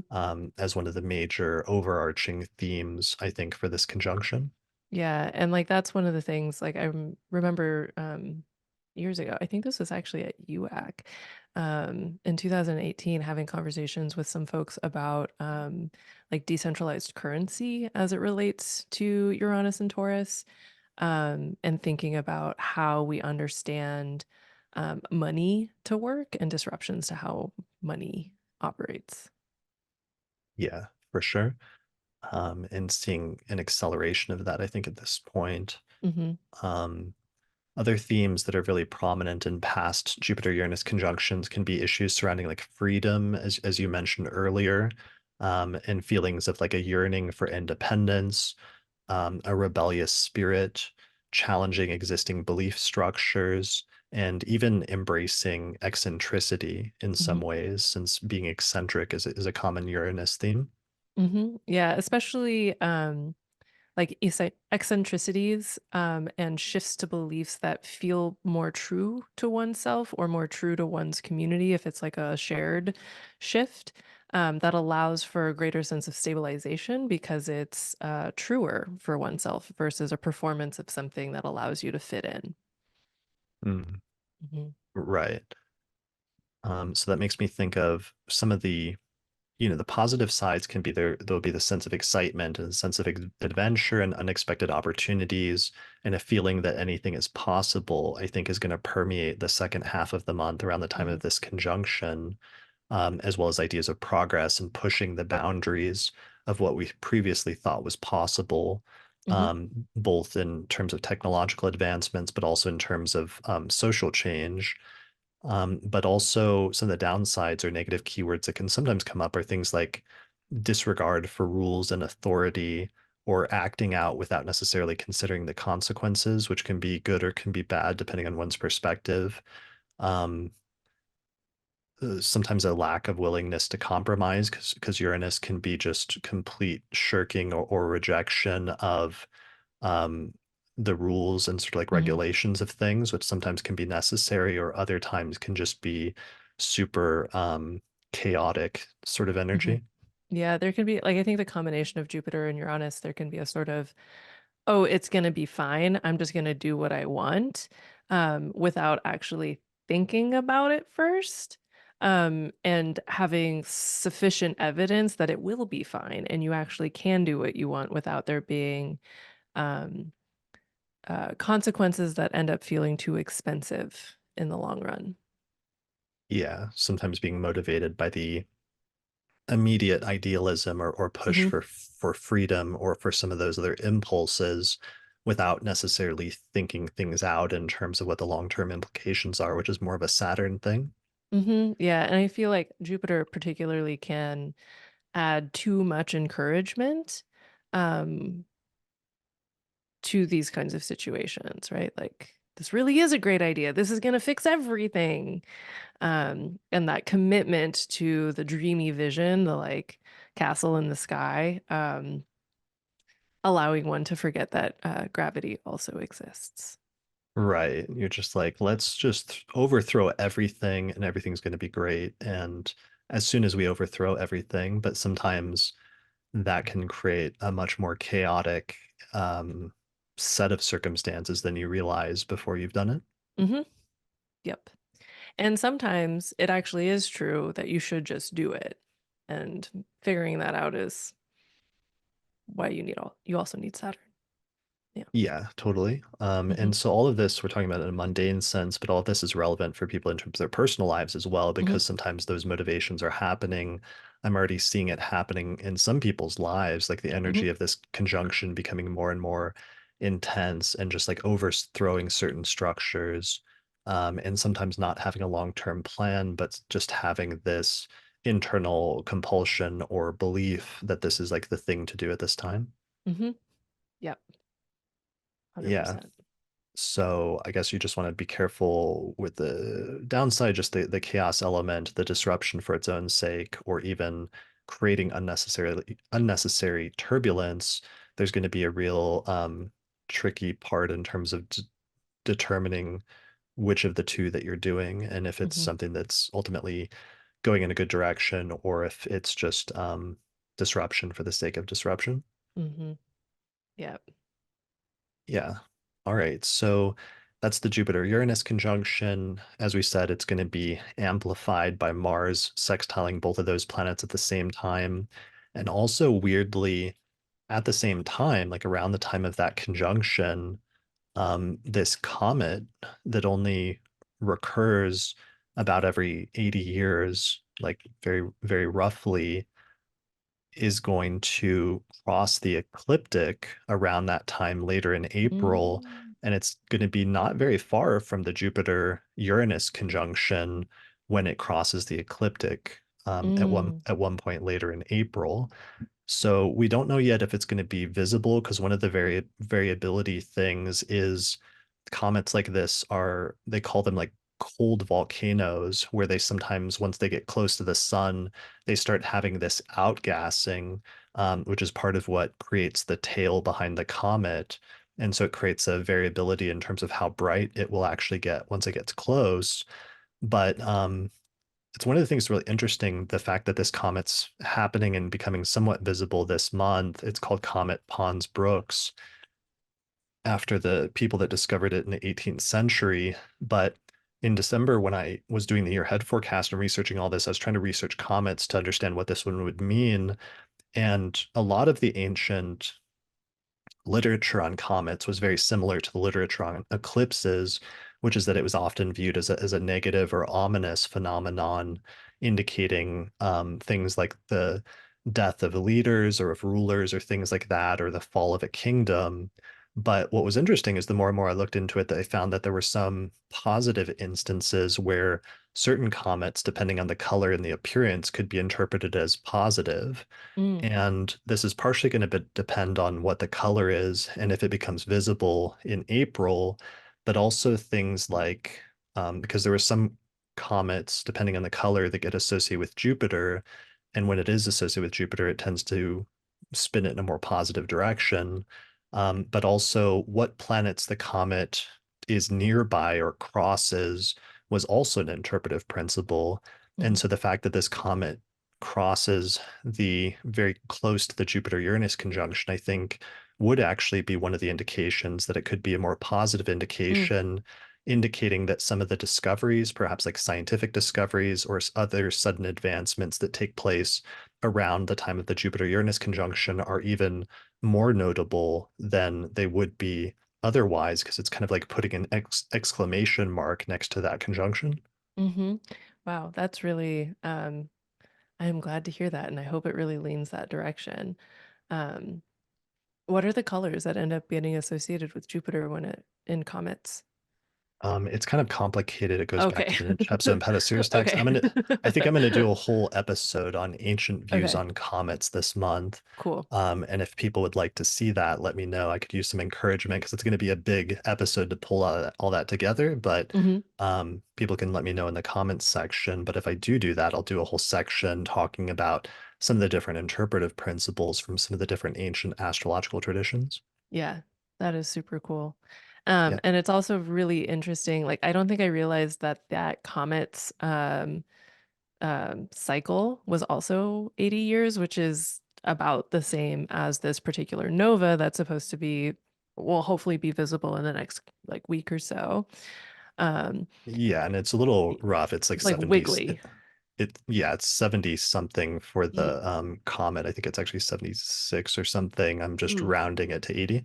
Yeah, it makes me wonder how often this nova and this comet end up being visible in the same year, let alone Hmm. the same month. Like that's wild. Yeah. Yeah, that's a good question, because and that's also connected with some of the planetary period stuff, is Hmm. just some of these periods that recur over a long enough time scale start falling and happening at the same time. And what happens when you have multiple planetary periods that Hmm. are aligning at once? That's kind of what we're happening this month, where we have multiple things that are lining up at once. Right. Multiple testimonies, meaning that, like, yeah, April is not small potatoes. Only Exactly. big potatoes this month. That's very Only actually Jupiter, Uranus, and Taurus. Like, oh my gosh. What if Jupiter, Uranus, and Taurus gives us like world record breaking plants this year, mm, right? Like, when people bring their potatoes or their squashes or whatever to the state fair or the local fair, and they get right. like blue ribbons for their like gigantic produce. Like, okay, Jupiter, Uranus, and Taurus, shockingly gigantic produce. Shockingly, yeah, but it's like an AI has like developed the produce, and it's like brought in by Uh, a robot who ooh. grows the huge produce. Yeah, like maybe there's some kind of spoof. There's spoof produce. It's like the cakes thing, it's like, is it real or is it cake? Which was a very Uranus and Taurus event. Like that's like, is it a real gigantic cabbage or is it an AI gigantic cabbage? Right, exactly. And with the Saturn Neptune conjunction happening at the same time, we may never know the difference. Yeah. Yeah, It's like I knew somebody's cousin's sister who ate some of that cabbage. Is that a real story? Did that happen? right. Um, all right. So I think that's good. I want to talk a few more things about that, but since we're at 3 hours, I think Oh we might yeah. want to we should take a break again just to get one Okay. more in and then come back and finish strong. If you appreciate the work I'm doing here on the podcast and you'd like to find a way to support it, then consider becoming a patron through my page on patreon.com. In exchange, you'll get access to some great subscriber benefits, including early access to new episodes, the ability to attend the live recording of the forecast each month, our monthly Auspicious Elections podcast, which is only available to patrons, a whole exclusive podcast series called the Casual Astrology Podcast, or you can even get your name listed in the credits. You can find out more information at patreon.com/astrologypodcast. All right, so let's transition into talking about the last week of the month after the Jupiter-Uranus conjunction. So the next thing we get is the second lunation of the month, which is a full moon in Scorpio on the 23rd. And then right at the same time, basically 2 days later, Mercury is stationing direct in Aries and ending its 3-week retrograde period. So let me pull up the chart for that lunation, where on the one hand, it's like we're finally moving out of eclipse season. We're out of eclipse season fully by this point, by the time of this full moon. And so things are starting to settle down now that we're moving into normal lunation, like normal full moon season, so that it's coming down significantly. Although it's like what's annoying is this lunation is still a little bit tense because it's like squaring Pluto. The lunation goes exact, the full moon goes exact at 4 degrees of Scorpio, and it's squaring Pluto at 2 degrees of Aquarius at the same time. Mm-hmm. Yeah. It won't be it won't be as like smooth as I like a post-eclipse season lunation to feel.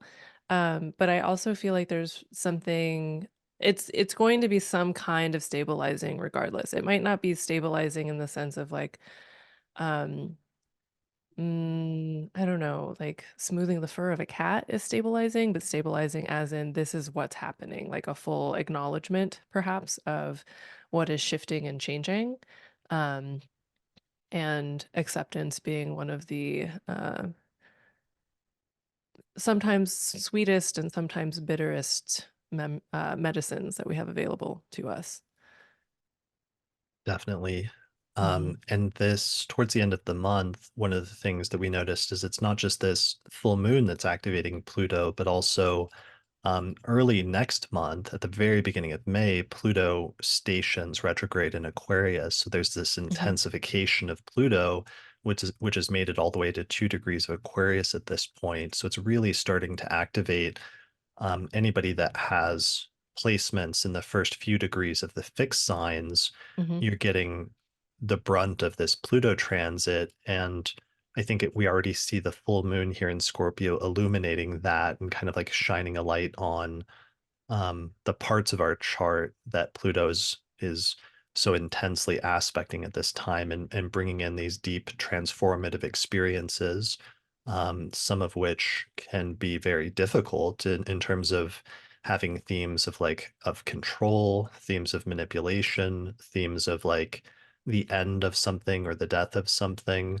but also having very deep and profound and insightful things that are not just like surface level, but having some of the most profound and deepest experiences of your life with this transit.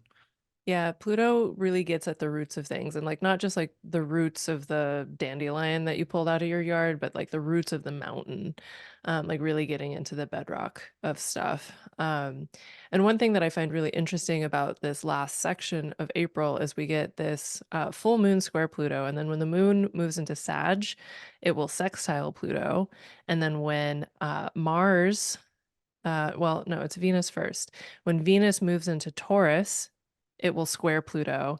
And then when Mars moves into Aries, it will sextile Pluto. Hmm, And in the middle of that, we also have the Pluto moon conjunction. So we have this series of things that are all kind of dancing with or being influenced by Pluto at like in this early section of Aquarius in pretty quick succession, including two of our inner planet or two of our more personal planets moving into domicile. that's a great point. So Um, there's something that's there's like a kind of like a coming home, but you're coming home to a different place than you've ever been sensation to like the end of April for me. hmm. Yeah, I think on a mundane level, just having this Pluto station there in Aquarius and the build up to it just feels like some of the Pluto and Aquarius themes we've seen in the world and this rapid, sudden advancement of technology and some of the Mhm. things like artificial intelligence and some of the issues surrounding it. Um, becoming intensified at this time, as well as other technological leaps that are happening because coming off of the Jupiter-Uranus conjunction that also is like a technological leap, symbolic aspect or alignment. Those just seem like too close that they're almost like pointing in some similar direction. Yeah, yeah, it'll be really interesting to see how that shakes out, especially coupled with Mars and Venus's movements interacting with Pluto. It's like how like the attraction aversion dynamic that comes with the profligation of these technologies more broadly into society, if that makes any sense, of like, oh, this is so cool because we can do this with it, and also this is so awful because what about these applications? And the same person having maybe wildly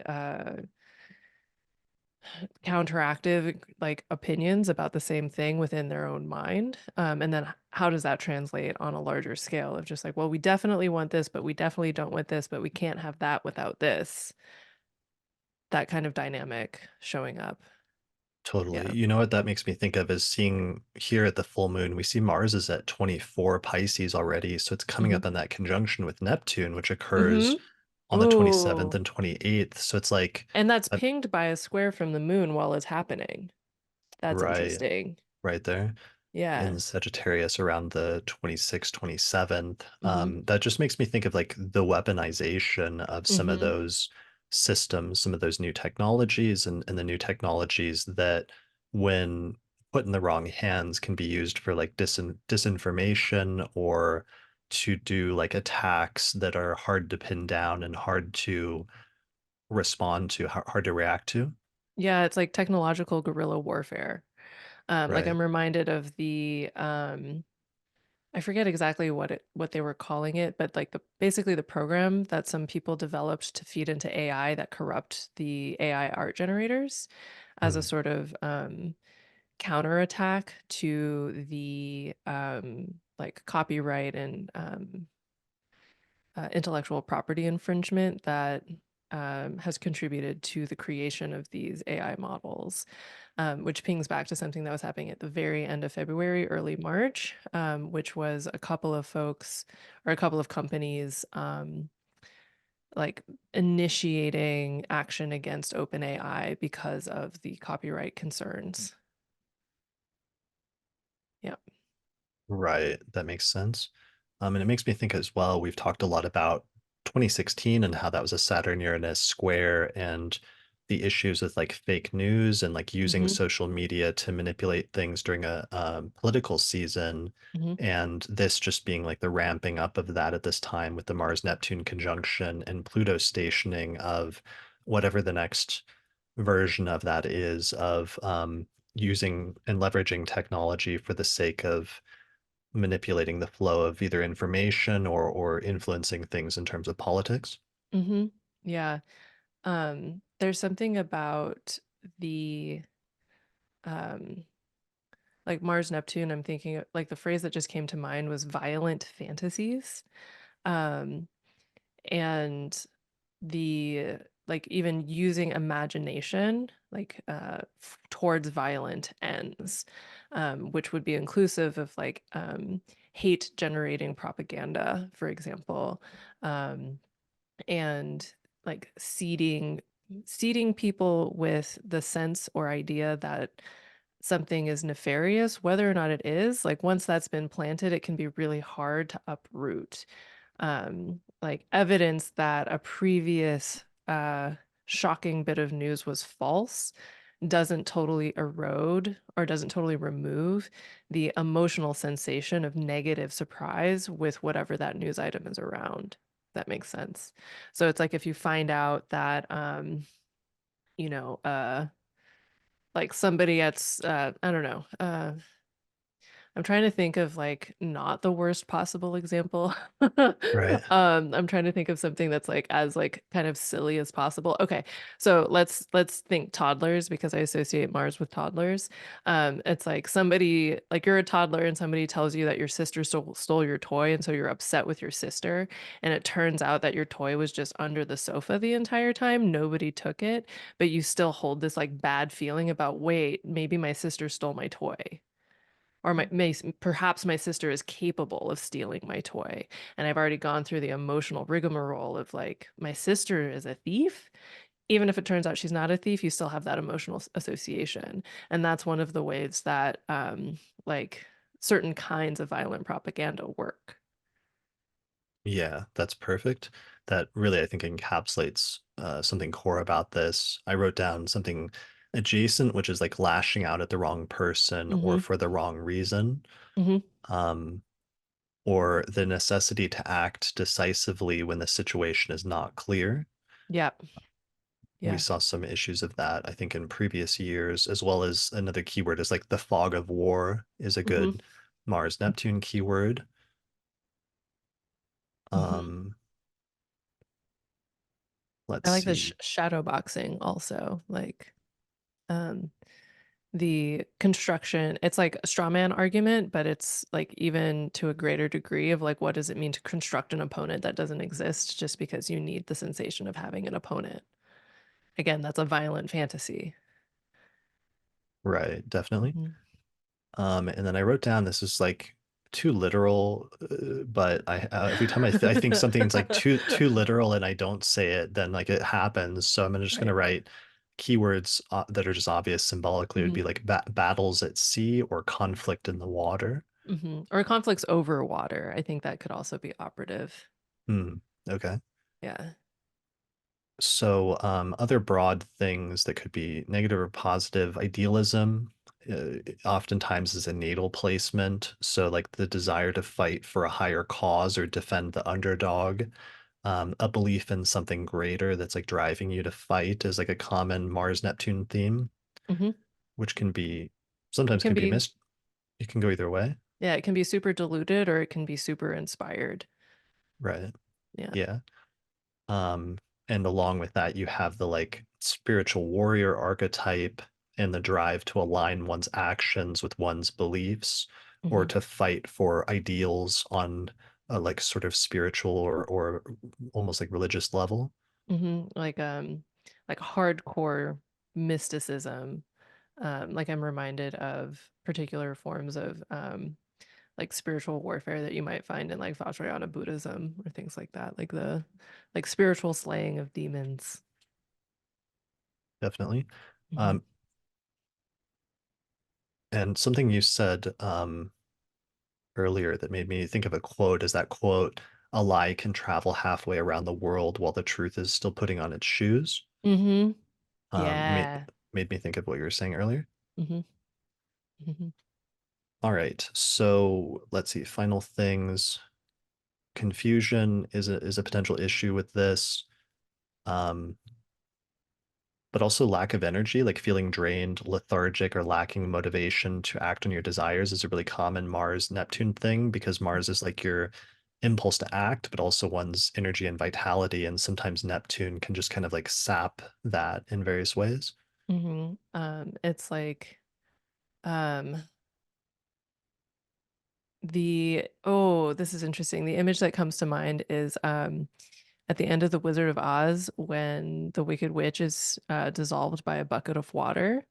And it's like she would like to continue to go on doing her nefarious deeds, but instead she's like, "Oh, I'm melting, I'm melting. Oh, what a world!" There's, which comes to mind because like one of the things that I got from Austin a long time ago is this idea of Neptune as acid, like not like LSD acid, but as in something that erodes pretty completely the integrity of something. Hmm. Yeah, So, that acid is a great Mars Neptune keyword. You get hmm. something that's like liquidy, but also something that's corrosive or Hmm. harmful. Hmm. Yeah, and like, if you get injured by acid, it burns, right? It doesn't feel like you're just, it's not a, it's, I don't know. Yeah. Yeah, it's not like Vaporizing. it's not like a gentle like ocean wave that's like slowly eroding the rock. Yeah, it's much more intense than that. Yeah. All right. I think that's there's only one other thing I was thinking about this and looking about past alignments, but there were things that come up sometimes with natal placements with Mars Neptune, just like sacrificing oneself unnecessarily as a negative one. Hmm. Um, yeah, or having a sort of like martyrdom type complex can Hmm. sometimes be a thing with that. So that'll be sort of keywords to pay attention to around that time as well. Hmm. All right, so that does bring us to the ingress, which takes place at the end of the month, which is that Venus goes into Taurus, and that actually into Venus's domicile, and that actually brings us to our election of the month, which I'm glad you reminded me about, where I wanted to mention the most auspicious date that we could find this month takes place on April 29th, 2024 at about 12:55 p.m. local time. So set the chart for your location and your city and set it for 12:55 p.m. and you should roughly get a chart with Leo rising. So Leo is rising and the sun is ruling the ascendant and it's in the 10th whole sign house in Taurus where it is co-present in a sign-based conjunction with all of those other lovely Taurus planets, which includes the Jupiter-Uranus conjunction, which is still very close at this point at 23 and 22 Taurus. And Venus has just freshly ingressed into Taurus so that it's in the 10th house with the rest of those planets forming a Taurus stellium in the 10th house. So this is a very 10th house focused chart, which is very good for like career, reputation, social standing, as well as one's overall life direction and accomplishing goals. The moon is in Capricorn on this day, where it's forming and applying to a nice trine with that Jupiter-Uranus conjunction in Taurus, which is also very, very happy and very supportive in terms of electional things. Hmm. Because it's at the very end of the month, Mercury has stationed direct and is now moving forward again. So we are getting away from some of the Mercury retrograde issues and delays and early and things like that that plagued the first half of the month or the first 3 weeks basically of the month. Hmm. Even the Mars-Saturn conjunction, which is so prominent this month, is pretty much about as far as way away as you can get because Mars is at 29 degrees of Pisces. And while some of the energy we were just describing with the Mars-Neptune conjunction is present there, which can be a little bit tricky about not having decisive action or moving forward in with a plan that's unclear. For the most part, this chart is a pretty strong one in terms of emphasizing Venus, emphasizing the 10th house, emphasizing the Jupiter-Uranus conjunction in the sense of creativity and rapid growth and optimism associated with that. And yeah, it should be a pretty good 10th house electional chart. Hmm. As soon as you brought this up, I was somehow struck with the inspiration of, oh, this would be a really good time to, like American Mother's Day is in May, and the 10th house is associated with the gestating parent. And I was just like, oh, this would be a good time to like order a gift for your mom, or write her a letter or something like that. Especially anything that helps to like stabilize components of a relationship where the sun, it's like your own separate quality as a child, gets to be in kind relation with your gestating parent, especially thinking about how that moon was also aspecting, like giving like separating from a sextile with Saturn in the eighth. There's something about gifts there. Just a Definitely. suggestion. No, that's great. I Yeah. love that. Um, yeah, so that is the auspicious electional chart for April. It's at the end of the month in order to put it in the best part of the month. But Lisa Scheim and I went through and we found at least 5 or 6 other electional charts that you can use at different points of the month. In a month like this, sometimes you can find really good electional charts, but other times it's also knowing about how to navigate even the difficult times. Like if you've Hmm. got to do something earlier in the month when the most optimal times to act are to sort of do it in between some of the more challenging things.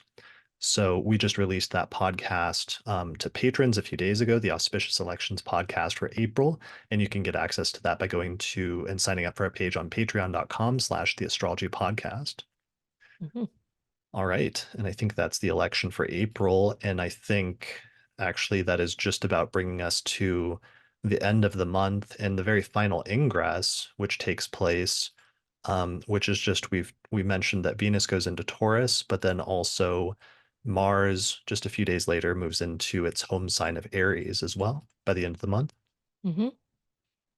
Spicy. Yeah, spicy. So Mars heats up, it gets away from Saturn, so there's a loss of both the restrictive conjunction that we've been experiencing most of the month with that Mars-Saturn conjunction, but also the hazy sort of lacking clear actions conjunction with Neptune at the same time. And all of a sudden, Mars moves into fiery and decisive Aries and really sets us up for a major tonal shift and chapter change that occurs in late April and especially early May.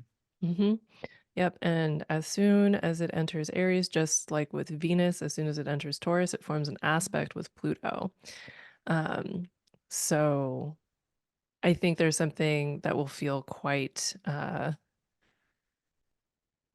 don't know, it's like not quite like refreshing, but almost like catching your wind again, as Mars enters Aries, of just like really getting enough oxygen somehow feels appropriate as like the energetic tone shift. Um, and in combination with the Venus Pluto square, you're gonna probably want that sensation of like, well, I have enough juice to deal with this. So, Yeah, definitely. Yeah, I do think there will be like a a freeing up of the energy and a feeling of a lessening of restrictions once mhm, Mars moves out of that co-presence with Saturn, and that's going to open us up for a lot of quick movement that starts happening in May, where you have not just Mars going through Aries, but also eventually all of the planets, a bunch of planets moving into Gemini, mhm, that is just going to increase the pace of communications and travel and a lot of things all at once. mhm. But that is something that's happening next month, and we'll have to leave it as a Yeah. cliffhanger there and revisit this again next month to hear more Mhm. about that. Yep. Yeah.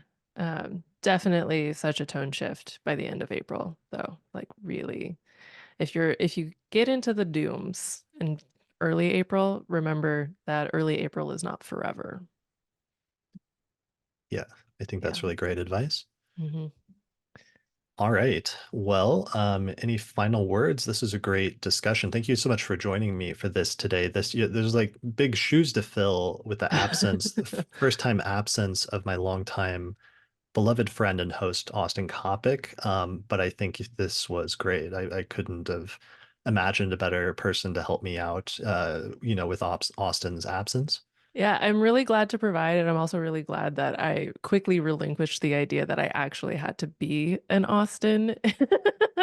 Like I had a Right. moment of such intense anxiety of like, I can't be Austin. What? Yeah. If you So showed up with like a peacock wallpaper, then we might have had problems. yeah.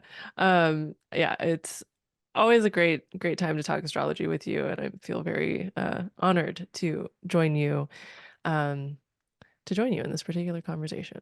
So, yeah. Thank you. Yeah, thank you. It was huge help this month. And yeah, this was fun. We had so much fun that it was going very fast in the first part of this episode.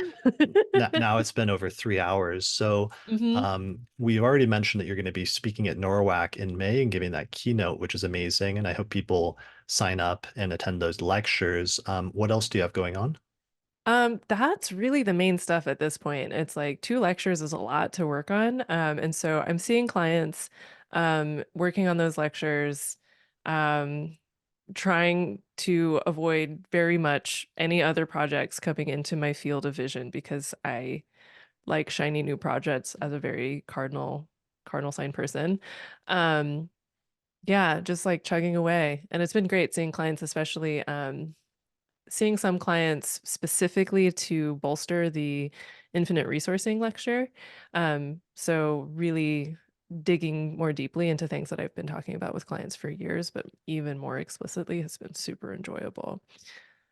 Yeah. Brilliant. Yeah, that's Hmm. going to be great. And um, even though you're going to be focused on that, you also have a bunch of lectures that are available for sale, right? Yeah, I do. like everything from like starting with my very first NORWAC lecture in 2020 um, to everything else that I've created that is shareable. Those are all available in my web store. And I'm delighted to provide Astrology Podcast listeners with a discount code through the end of May. If you use the code TAP24, you'll get 20% off anything you want to buy in my store. So, yeah. Nice. You have a ton of great lectures here. Mhm. The 12th house, natal astrology and radical self-care, which we've talked about before, but I know you have a more in-depth lecture on that, which is awesome. A lot of really good lectures here. So the promo code is TAP24. Yep. Let's go through the Brilliant. end of May 2024. So, And what's the website URL again? if you go to damashana.podia.com, that will take you to it. But if you go to my website, which is dianaroseharper.com, you will be able to find your way to my web store. Brilliant. All right. Well, I'll put a link to that in the description below this video on YouTube or on the podcast website in the entry for this episode so that people can go to your website and find out more. Yep. And then there are also, if people like how I talk about things, I have a decent archive of live chats that I've done with my Patreon patrons that is available to Patreon patrons. So, Awesome. yeah. Cool. Awesome. All right. And as for myself, I'm going to keep working on the podcast. There's going to be a big month of astrology. I'm going to see about getting together that comets episode. I'm about to release this really important episode that Patrick Watson and I just released just to patrons on planetary periods, like long-term planetary periods. And what we found is that some of these periods are showing these weird recurrences, like the bridge, for example, having an exact 47-year recurrence. All of the planets have different periods like that when things recur and it activates things. And it's really opening up my eyes to this deeper level of reality and things sometimes being boiled down to numbers and like Mm-hmm. numbers underlying things and different planets, different periods of when planets complete and planets return to where they started. So I'm excited about some of that research. I'm going to do the comets research and work on some other episodes. So as always, I release those episodes to patrons early. So if you want to get early access to new episodes, you can sign up for my page on patreon.com and get access to that and other bonus content, as well as just support if you appreciate the work I'm doing here on the podcast. So we had an awesome group of patrons joining us in the live chat today. So thanks everyone for joining us and for your comments. We were able to incorporate some of that into the episode. And it's always awesome to do these episodes live and have that sort of interaction with the audience and with supporters of the podcast. But I think that's it for this episode. Thanks a lot for joining me today, Diana. Thank you. This was lovely. Yeah. Yeah, well, let's do it again sometime. Good luck, everybody, with the astrology of this month. Have a good eclipse well, and we will be back again a month from now to check in and see how everything turned out and to reflect and see some of the different things that we learned from the astrology of April of 2024, which I'm sure will be a momentous month that we'll all remember. Mm-hmm. So until then, good luck, and we'll see you again next time. Bye. Shout out to our sponsor for this episode, which is the Chani app, the #1 astrology app for self-discovery, mindfulness, and healing. You can download it on the Apple App Store or on Google Play, or for more information, visit app.chani.com. Special thanks to all the patrons that helped to support the production of this episode of the podcast through our page on patreon.com. In particular, shout out to the patrons on our producers tier, including patrons Christy Moe, Ariana Amour, Mandy Ray, Angelique Nambo, Issa Sabah, Jake Otero, Jeannie Marie Kaplan, Melissa Delano, and Sunny Bozbaz. If you're looking for a reliable astrologer to get an astrological consultation with, then we have a new list of astrologers on the podcast website that we recommend for readings. Most of the astrologers specialize in birth chart readings, although some also offer synastry, rectification, electional astrology, horary questions, and more. Find out more information at theastrologypodcast.com/consultations. The astrology software that we use and recommend here on the podcast is called SolarFire for Windows, which is available for the PC at alabe.com. Use the promo code AP15 to get a 15% discount. For Mac users, we recommend a software program called AstroGold for Mac OS, which is from the creators of SolarFire for PC, and it includes both modern and traditional techniques. You can find out more information at astrogold.io, and you can use the promo code AstroPodcast15 to get a 15% discount.